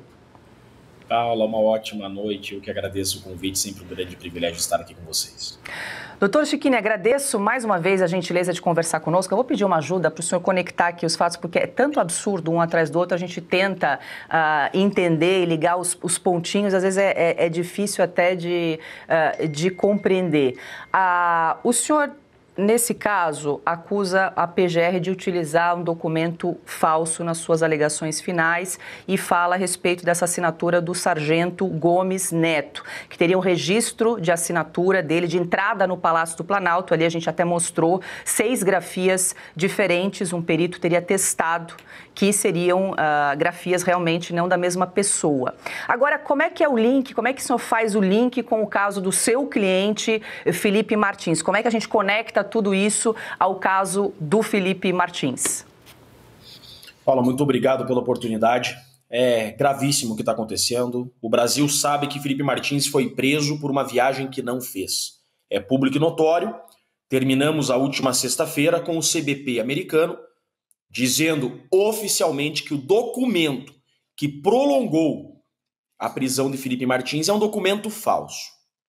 Agora, viram também que fomos destituídos da prisão, fomos destituídos da defesa de Felipe Martins por alegar que a prisão de Felipe Martins comprovadamente foi ilegal e que a PGR trouxe novos elementos, novos documentos também de forma ilegal.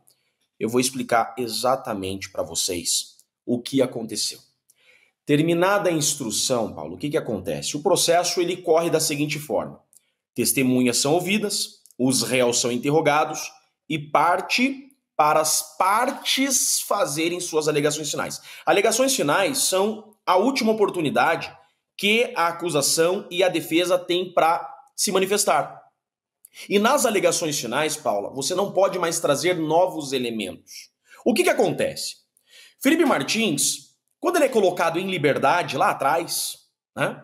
Ele é colocado em liberdade por quê? Porque é provado que não viajou. Ele fica um ano em uma liberdade condicionada, obviamente, né? Preso ainda, né? Domiciliarmente. Ele fica um ano sem ser denunciado. Por quê, Paulo? Porque a PGR está com um problema em suas mãos. Felipe Martins, todo mundo sabe, ele é criado a ser um delator. É por isso que Felipe Martins, ele existe, não podemos esquecer onde nasce Felipe Martins. A Polícia Federal tem o Mauro Cid nas mãos. Mauro Cid dá 11 versões de depoimento. E perguntam para o Mauro Cid, você tem documento do que você está falando? O Mauro Cid fala, não tenho documento. Eles vêm, opa, precisamos de mais do que o Mauro Cid. Eles abrem aquele cardápio de assessores do presidente Bolsonaro e, dentre vários militares, ele encontra um civil, Felipe Martins, até então desconhecido por eles. Não imaginavam que era um homem de verdade. Felipe Martins, então, ele é pensado a ser preso para que fosse mais um delator junto com Mauro Cid. É por isso que Felipe Martins nasce.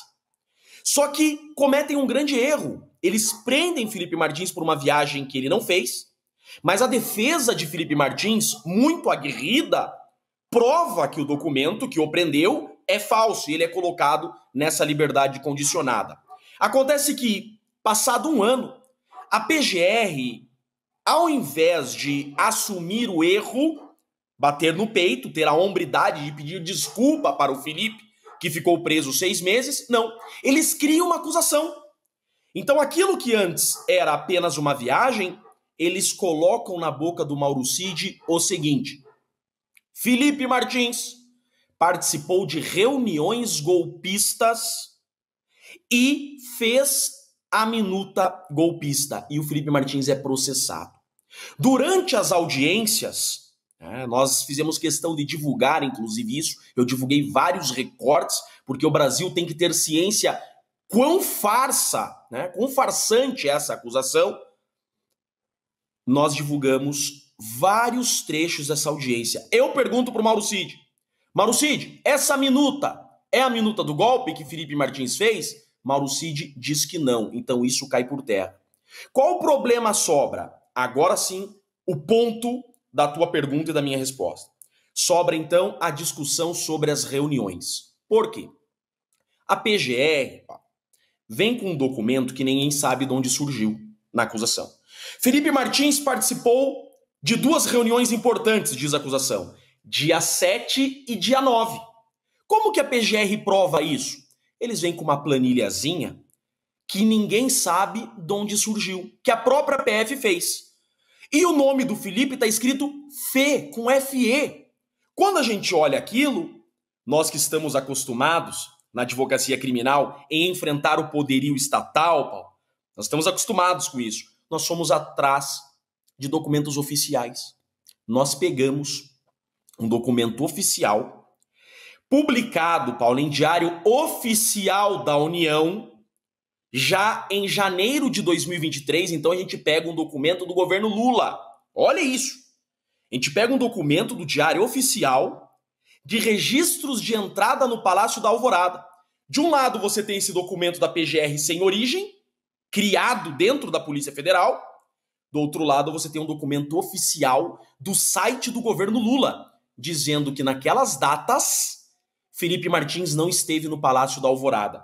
Quando a gente apresenta isso, gera um grande tumulto processual, porque a defesa do Felipe Martins traz ao processo um documento oficial, publicado no Diário Oficial da União, enquanto a acusação tem um documento que não prova origem. Termina o processo e aí sim vai para alegações finais, Paulo. A PGR tem esse problema nas mãos. A defesa do Felipe Martins desmontou a acusação. Eles então, nas alegações finais, esse é o ponto, eles vêm com um novo documento. E eles dizem o seguinte: aqui está a origem daquele documento que nós tínhamos. E aí eles apresentam aquele documento manuscrito de registros de entrada e lá tem o nome, Felipe Martins. Quando a gente vê aquele documento que não existe no mundo processual, a gente peticiona para o ministro Alexandre de Moraes. Ministro relator, primeiro que a acusação não pode trazer documentos novos nas alegações finais. E isso nós estávamos no nosso prazo de alegações finais. Segundo, esse documento apresenta inúmeras discrepâncias. Veja, são 6 momentos que a pessoa que atesta esse documento, que é um segundo sargento, assina. E cada vez que ele assina, a letra é diferente uma da outra. Nós estamos no nosso prazo de alegações finais, a gente contrata um perito, e o perito que analisa para nós essas assinaturas, agora o ponto central, olha a gravidade, esses documentos, essas assinaturas. O perito que analisa essas assinaturas, gente, olha só, o cara nada mais é do que um ex-policial federal. O perito que olhou essas assinaturas para nós, ele é perito da Polícia Federal há 23 anos, tá? Foi chefe do Instituto de Perícia da Polícia Federal na Superintendência, professor da Escola de Perícia da Polícia Federal e presidente da Associação de Peritos da Polícia Federal. É a maior autoridade pericial do Brasil. Ele dá um documento para nós fazendo a seguinte análise: as assinaturas são discrepantes, uma assinatura não bate com a outra, há necessidade de chamar esse segundo sargento, pedir para que ele forneça uma assinatura, para que se faça um exame grafotécnico entre essas assinaturas e a assinatura dele. Aí está, Paulo. A gente vem para o ministro e mostra tudo isso, dentro do nosso prazo de alegações finais. A gente mostra que é um absurdo trazer novos documentos e que esse documento trazido, além de novo, ele tem indícios de falsificação. O ministro, ao invés de analisar a nossa petição, porque daí a gente pede mais prazo para alegações finais, a gente pede para suspender o nosso prazo, ele não responde à nossa petição e ele nos destitui da defesa. Ou seja, Chiquini e Ricardo estão atrapalhando, encontraram um tendão de Aquiles. Aí, agora o caminho para o fim dessa observação, olha a gravidade disso. Nós vamos investigar quem é de fato esse senhor, segundo o sargento Gomes Neto. Nós encontramos um processo judicial e ele não tem nada a ver. Nós não estamos acusando ele, que fique bem claro, podem ter usado o nome dele. Nós encontramos um processo desse senhor onde tem a assinatura dele. Um processo que ele é autor contra a União, pedindo ressarcimentos de salário. E lá tem a assinatura dele. A assinatura dele é completamente diferente desses documentos. Então, além de Felipe Martins ter sido preso por documento falso, agora querem condená-lo por documentos com indícios gravíssimos de novas falsificações. Paulo. Qual é a importância? Eles fizeram isso visando exatamente o quê? Isso que para que fique claro para os nossos espectadores. Por que a importância de um documento com a assinatura, digamos que fosse a mesma assinatura, que não fosse falsificada? Por que é tão importante esse documento? Então, a acusação, em dois momentos, é muito importante sua pergunta. Muito mesmo. Muito obrigado por fazê-la. Tá? Bom tivéssemos esse espaço que temos aqui na Oeste, né, na imprensa tradicional. Com certeza essa trama golpista, essa farsa, não existiria. Dois momentos, a acusação tem problema com a verdade. Lá na prisão do Felipe Martins, tá? O Mauro Cid apresenta um documento que tem o nome do Felipe Martins, que ele teria viajado. Um documento provisório. O documento definitivo, publicado em Diário Oficial, não tinha o nome do Felipe Martins. Ou seja, lá no início, se pegassem o documento publicado em Diário Oficial, viriam que Felipe Martins não viajou. Porque no nome dos passageiros que viajaram com o presidente Bolsonaro, e essa lista definitiva publicada em Diário Oficial, não tinha o nome do Felipe Martins. Pronto. Eles não usam documento oficial. Eles vão lá e usam um documento fornecido pelo Mauro Cid, apócrifo, ou seja, sem assinatura, sem origem, que é um documento provisório.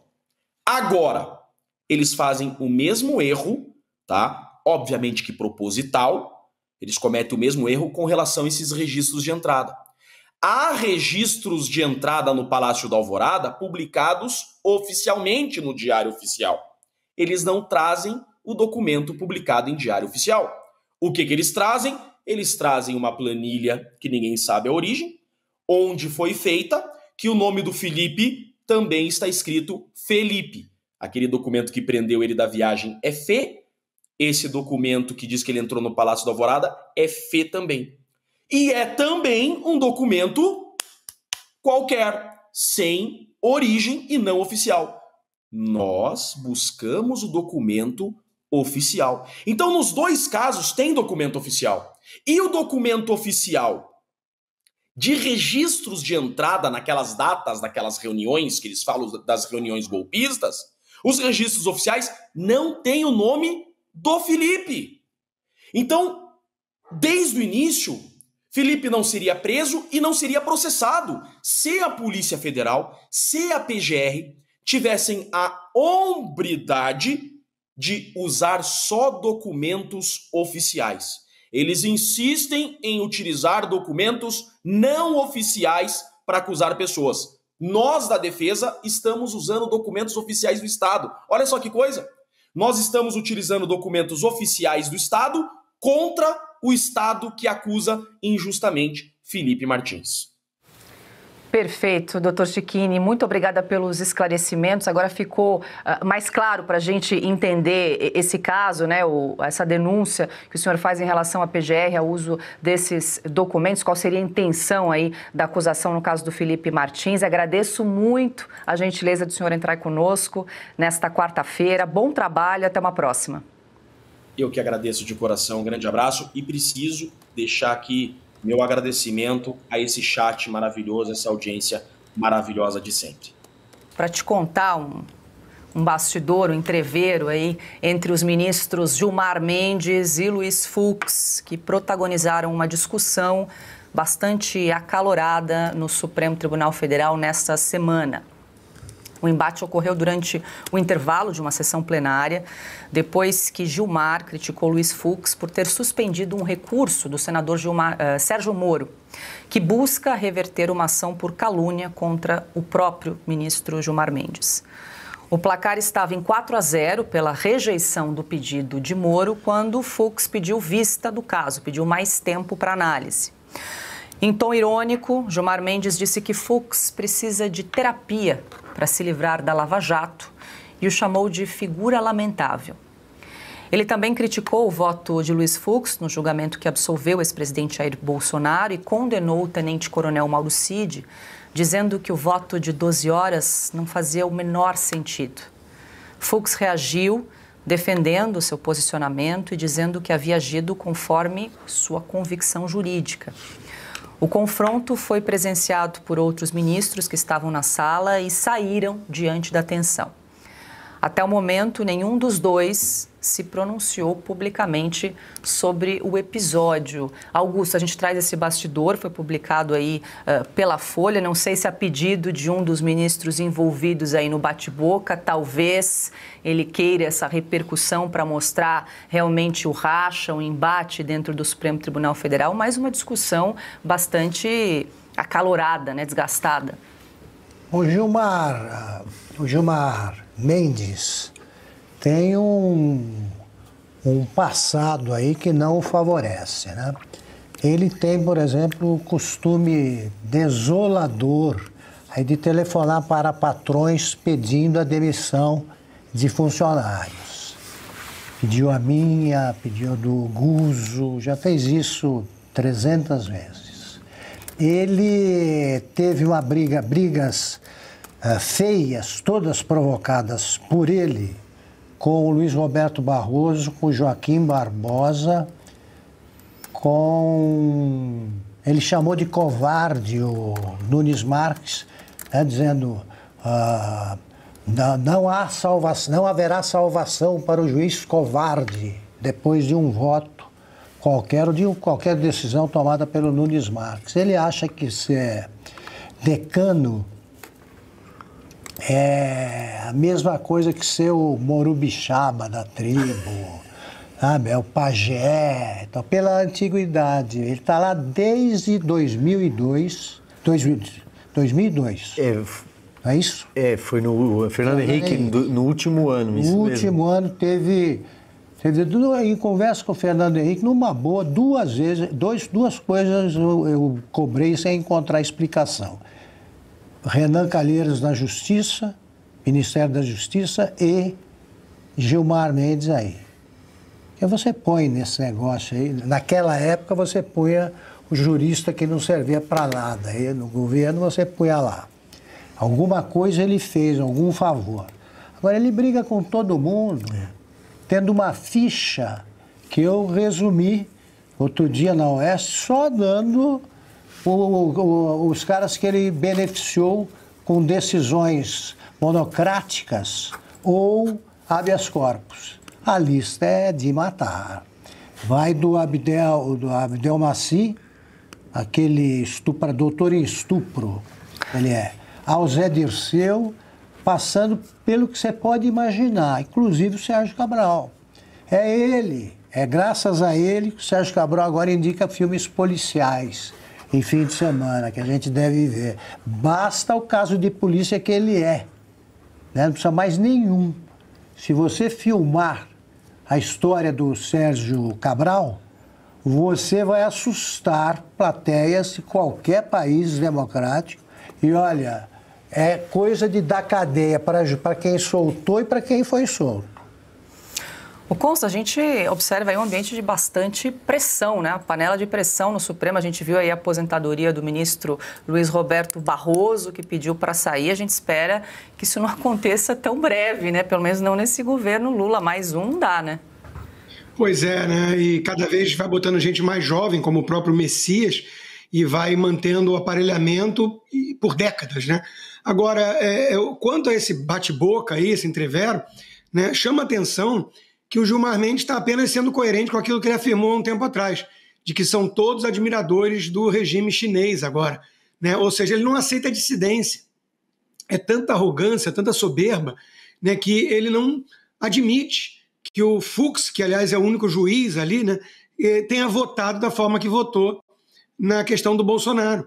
Então, é óbvio que é uma forma de tentar intimidar, ele sabe que ele conta com o apoio dos pares, né, que estão todos ali, ninguém solta a mão de ninguém, estão todos juntos como cúmplices desse verdadeiro golpe que está sendo dado no Brasil, na democracia brasileira, né? Agora, o clima pode estar meio pesado também por isso, né? Porque a lei Magnitsky pode não ter parado em Alexandre de Moraes, ele pode ter sido apenas o primeiro.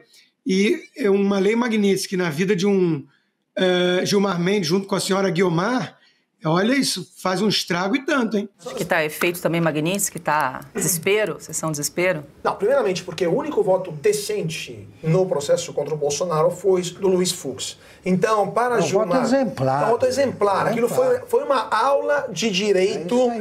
Isso jogou na cara de todos os ministros que estavam lá, inclusive daqueles que foram apoiar o último dia, Gilmar e Luiz Roberto Barroso, que os votos de todos os outros eram moralmente insignificantes. Eram votos viciados por questões políticas, sem nenhuma base jurídica e, portanto, com um só voto, Luiz Fux humilhou todos os seus colegas que estavam se juntando para condenar sumariamente Bolsonaro. E para Gilmar, com um ego que é inversamente proporcional ao seu tamanho físico, né, para o Gilmar isso é inadmissível, obviamente, né? Então, ele ainda hoje se sente humilhado por um voto de Luiz Fux, não consegue dormir tranquilo até jogar isso na cara do Fux e, portanto, esses são os resultados, né? Esse nervosismo que a gente vê, esse ataque de histeria por parte do Gilmar Mendes que a gente vê nos corredores do Supremo Tribunal Federal. Mas, no final das contas, é que com um só voto, Luiz Fux acabou com o processo farsa contra Bolsonaro, contra Mauro Cid, contra todas as pessoas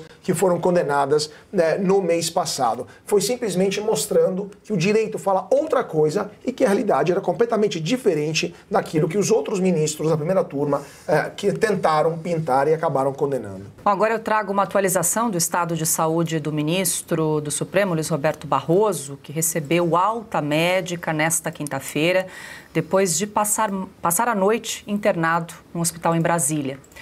Barroso foi levado ao Hospital Sírio-Libanês na tarde de ontem após um mal-estar.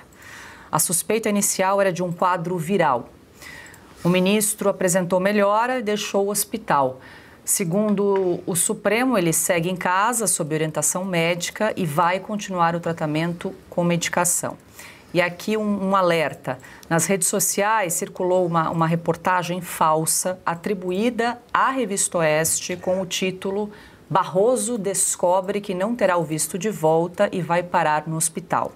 Então a gente chama a atenção que essa publicação é mentira, mentirosa e não tem qualquer relação com o estado de saúde do ministro Luiz Roberto Barroso. Então aqui a gente está fazendo a nossa parte também, né, de esclarecer ao público que essa informação não procede, embora alguém de má fé tenha utilizado aí o logo da Revista Oeste para publicar e transmitir essa notícia. Inclusive a gente pede para você, se estiver porventura, né, se receber essa notícia, para não compartilhar e ainda informar quem você recebeu que essa notícia é falsa, é mentira. Se já não for, já não estiver trabalhando na imprensa estatizada, quem escreveu isso aí, eu recomendo que procure emprego lá, porque ele está prontinho, né? Diga-se. Prontinho. Olha, Paula, desejo melhoras ao ministro Luiz Roberto Barroso. Aparentemente a gente não sabe o que ele tem, porque seria suspeita de um quadro viral, enfim. Aparentemente é algo simples, então desejo melhoras. Acho que o ministro Luiz Roberto Barroso, a partir de sábado, deveria deixar o noticiário, porque ele passou o mandato inteiro dele à frente do Supremo Tribunal Federal cantando ou dando entrevistas. Foi só o que ele fez. É talvez uma das épocas mais escuras da história da Suprema Corte Brasileira, a última corte recursal do país. É uma época de censura, é uma época de perseguição política, de uma farsa que foi levada a julgamento com ares de seriedade, já citada aqui na primeira turma, e continua. O ministro Luiz Roberto Barroso foi o campeão de Convescotes, foi a Marquês de Sapucaí, fez show, cantou, foi a festas, esqueceu que a corte deveria ser a corte constitucional da discrição, do recato, mas ele não se aguenta. E o ministro Luiz Roberto Barroso, evidentemente, está muito sensibilizado por não poder ir aos Estados Unidos, onde, segundo ele guarda uma carreira acadêmica, ele não pode mais dar aulas ou frequentar a Universidade de Harvard, seus amigos. Ele também sente, evidentemente, pelo patrimônio, um imóvel avaliado em mais de 20 milhões de reais em Miami. O filho dele é funcionário com cargo diretivo do Banco BTG nos Estados Unidos e teve de voltar para o Brasil para evitar eventual constrangimento. A filha também. Então, o ministro Luiz Roberto Barroso, não estou apontando que sejam essas as razões. Não vou entrar nas particularidades dele. Mas eu espero que ele saia do noticiário. Esquece. Ele não é mais. Não é mais notícia. Ele é um ex-integrante do Supremo Tribunal Federal que não deixará saudade, ponto. E tem que acabar sim. Acabou. Bom, e o presidente Lula se reuniu nesta quinta-feira com o advogado-geral da União, Jorge Messias, e lideranças evangélicas no Palácio do Planalto.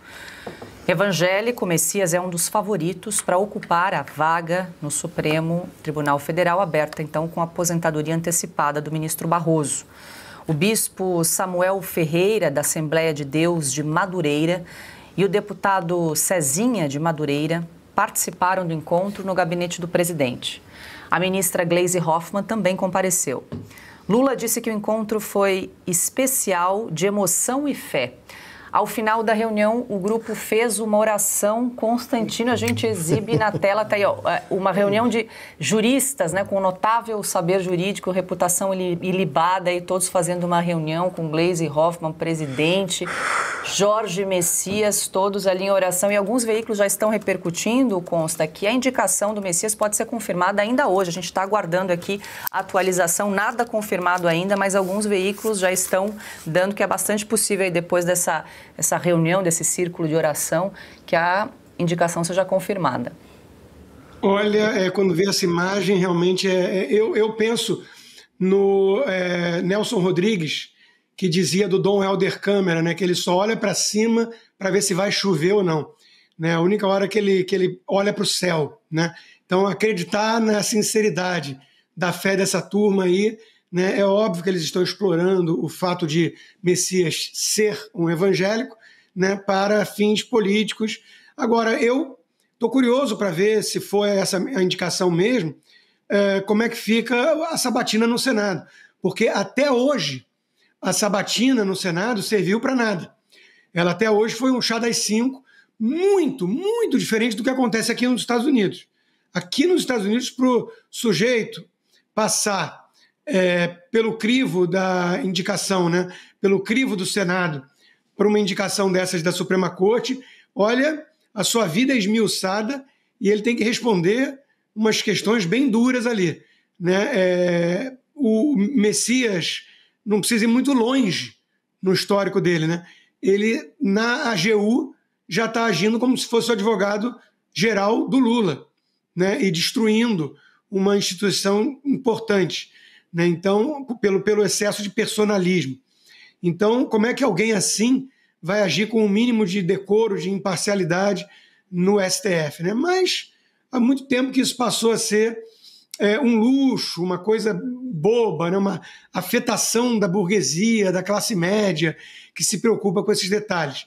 Pô, isso aqui é Brasil, né? Não enche o saco, mané. É mais ou menos esse o recado que eles estão dando, e uma imagem dessas chega a doer de tamanha hipocrisia. Mas eu recomendo aos eleitores, sobretudo, que acompanhem essa sabatina.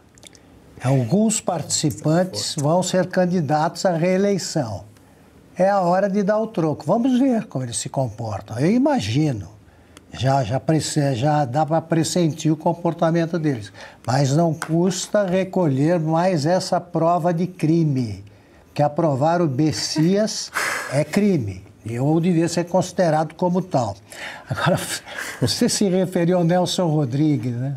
Eu gostaria de fazer como o Nelson Rodrigues fazia, levar o cara aí, o Messias, para aquele terreno baldio, que só tinha uma cabra como testemunha para aquelas entrevistas que o Nelson Rodrigues fazia à meia-noite. Então, era ali que ele pegava o Dom Helder Câmara confessando assim, você acredita em Deus, Dom Helder? Por favor. Ele fala, não, entre nós, não. Imagina levar o Messias, falar, você está dispensado da sabatina, vai para o terreno, um baldio, onde os jornalistas vão te fazer as perguntas que você precisa ouvir.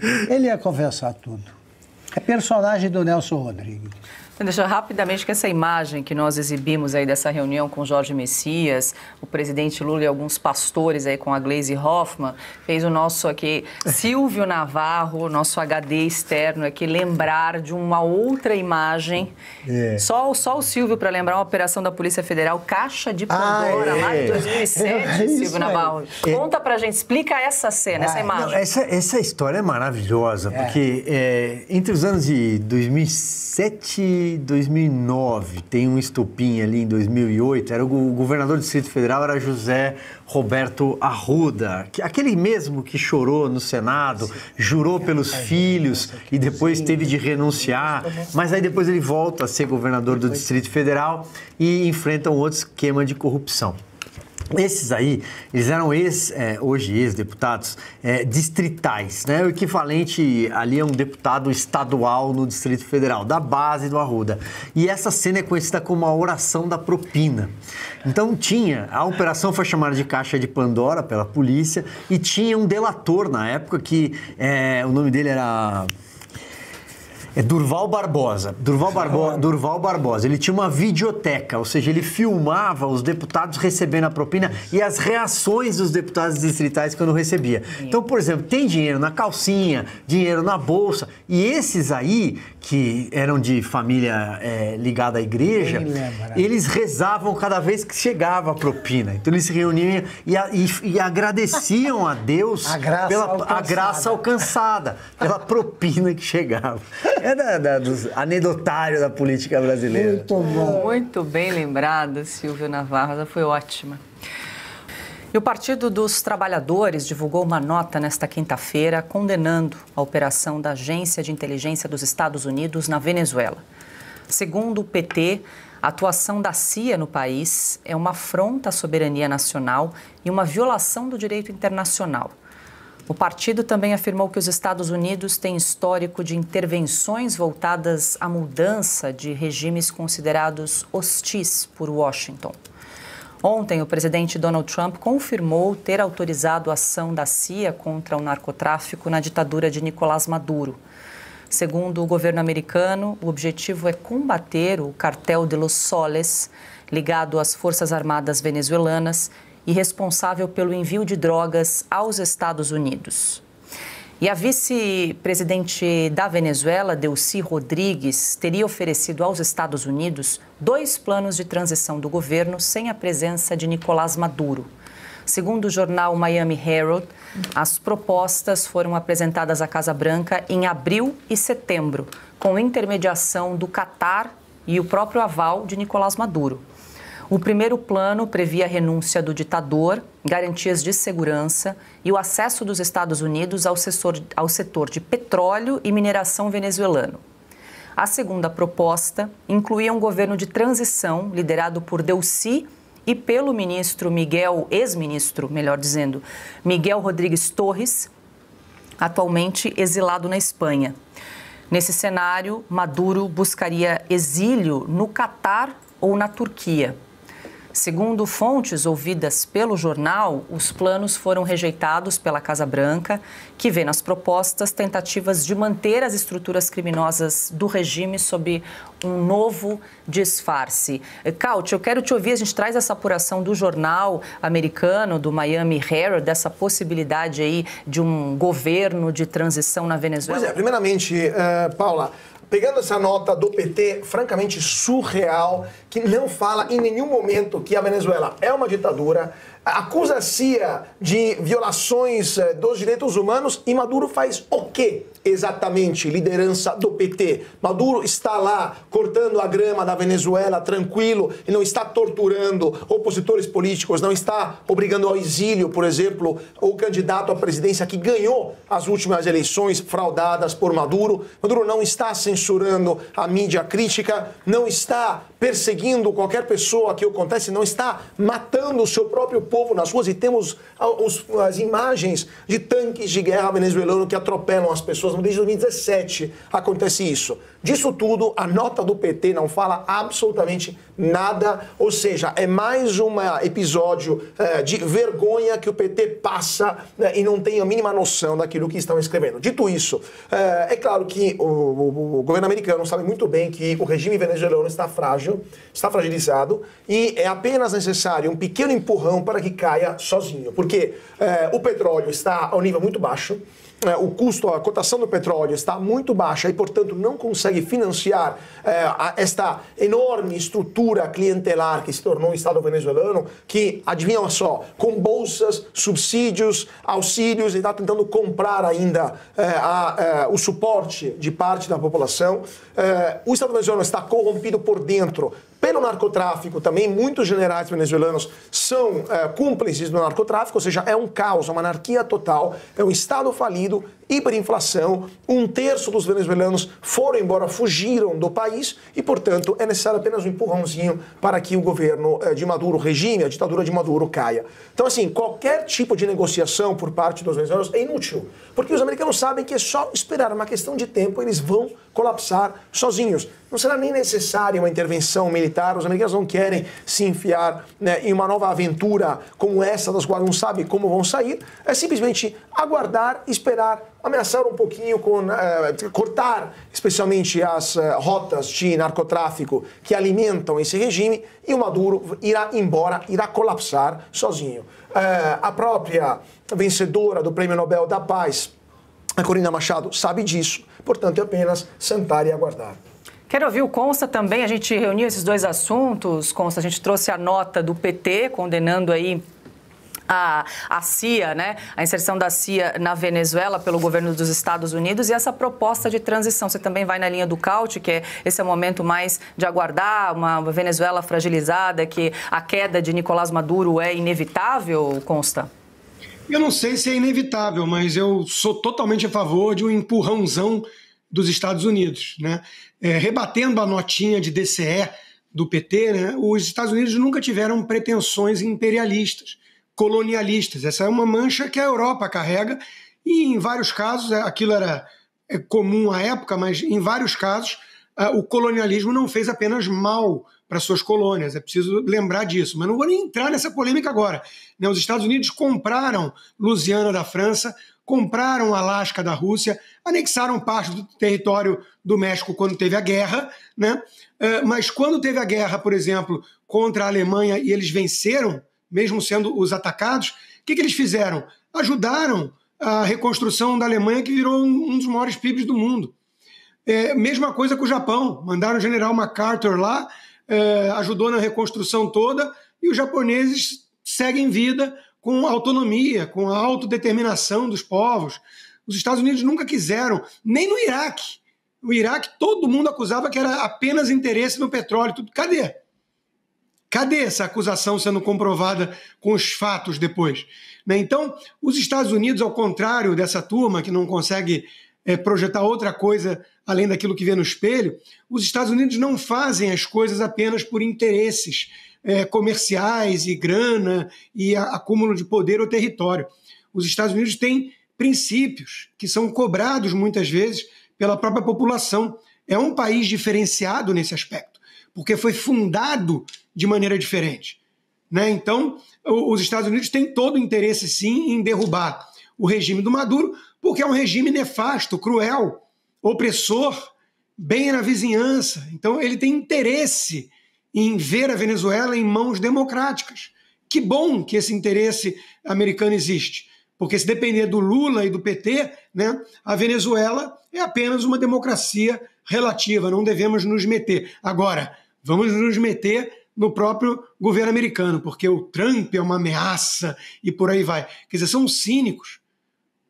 O eixo do mal é hipócrita, essa que é a verdade. Hipocrisia seletiva, né? Cauti, para fechar? Não, então, enquanto o Consta falava, estava me relembrando, né, Consta, que o PT está escandalizado com os americanos tentando acabar com o regime sangrento, mas os iranianos fomentando o terrorismo no território venezuelano, os russos colocando navios de guerra, os chineses também atuando, tá tudo bem, os cubanos também na Venezuela, tá tudo bem. Isso não é imperialismo, segundo o PT, né? É a moral dupla tradicional da esquerda. E essa edição especial de Oeste Sem Filtro fica por aqui. Lembre-se de fazer a sua inscrição no canal da Revista Oeste, de ativar as notificações e deixar o seu like. Muito obrigada pela sua companhia e até a próxima. A informação pode mudar o futuro de um país. 2026 será um ano decisivo para o Brasil. A Oeste quer estar na linha de frente agora também na TV. Mas esse salto só será possível com o seu apoio. Vamos juntos bater a meta de mais 20.000 assinaturas. Espalhe a verdade. Ajude a mudar o futuro. Assine a Oeste.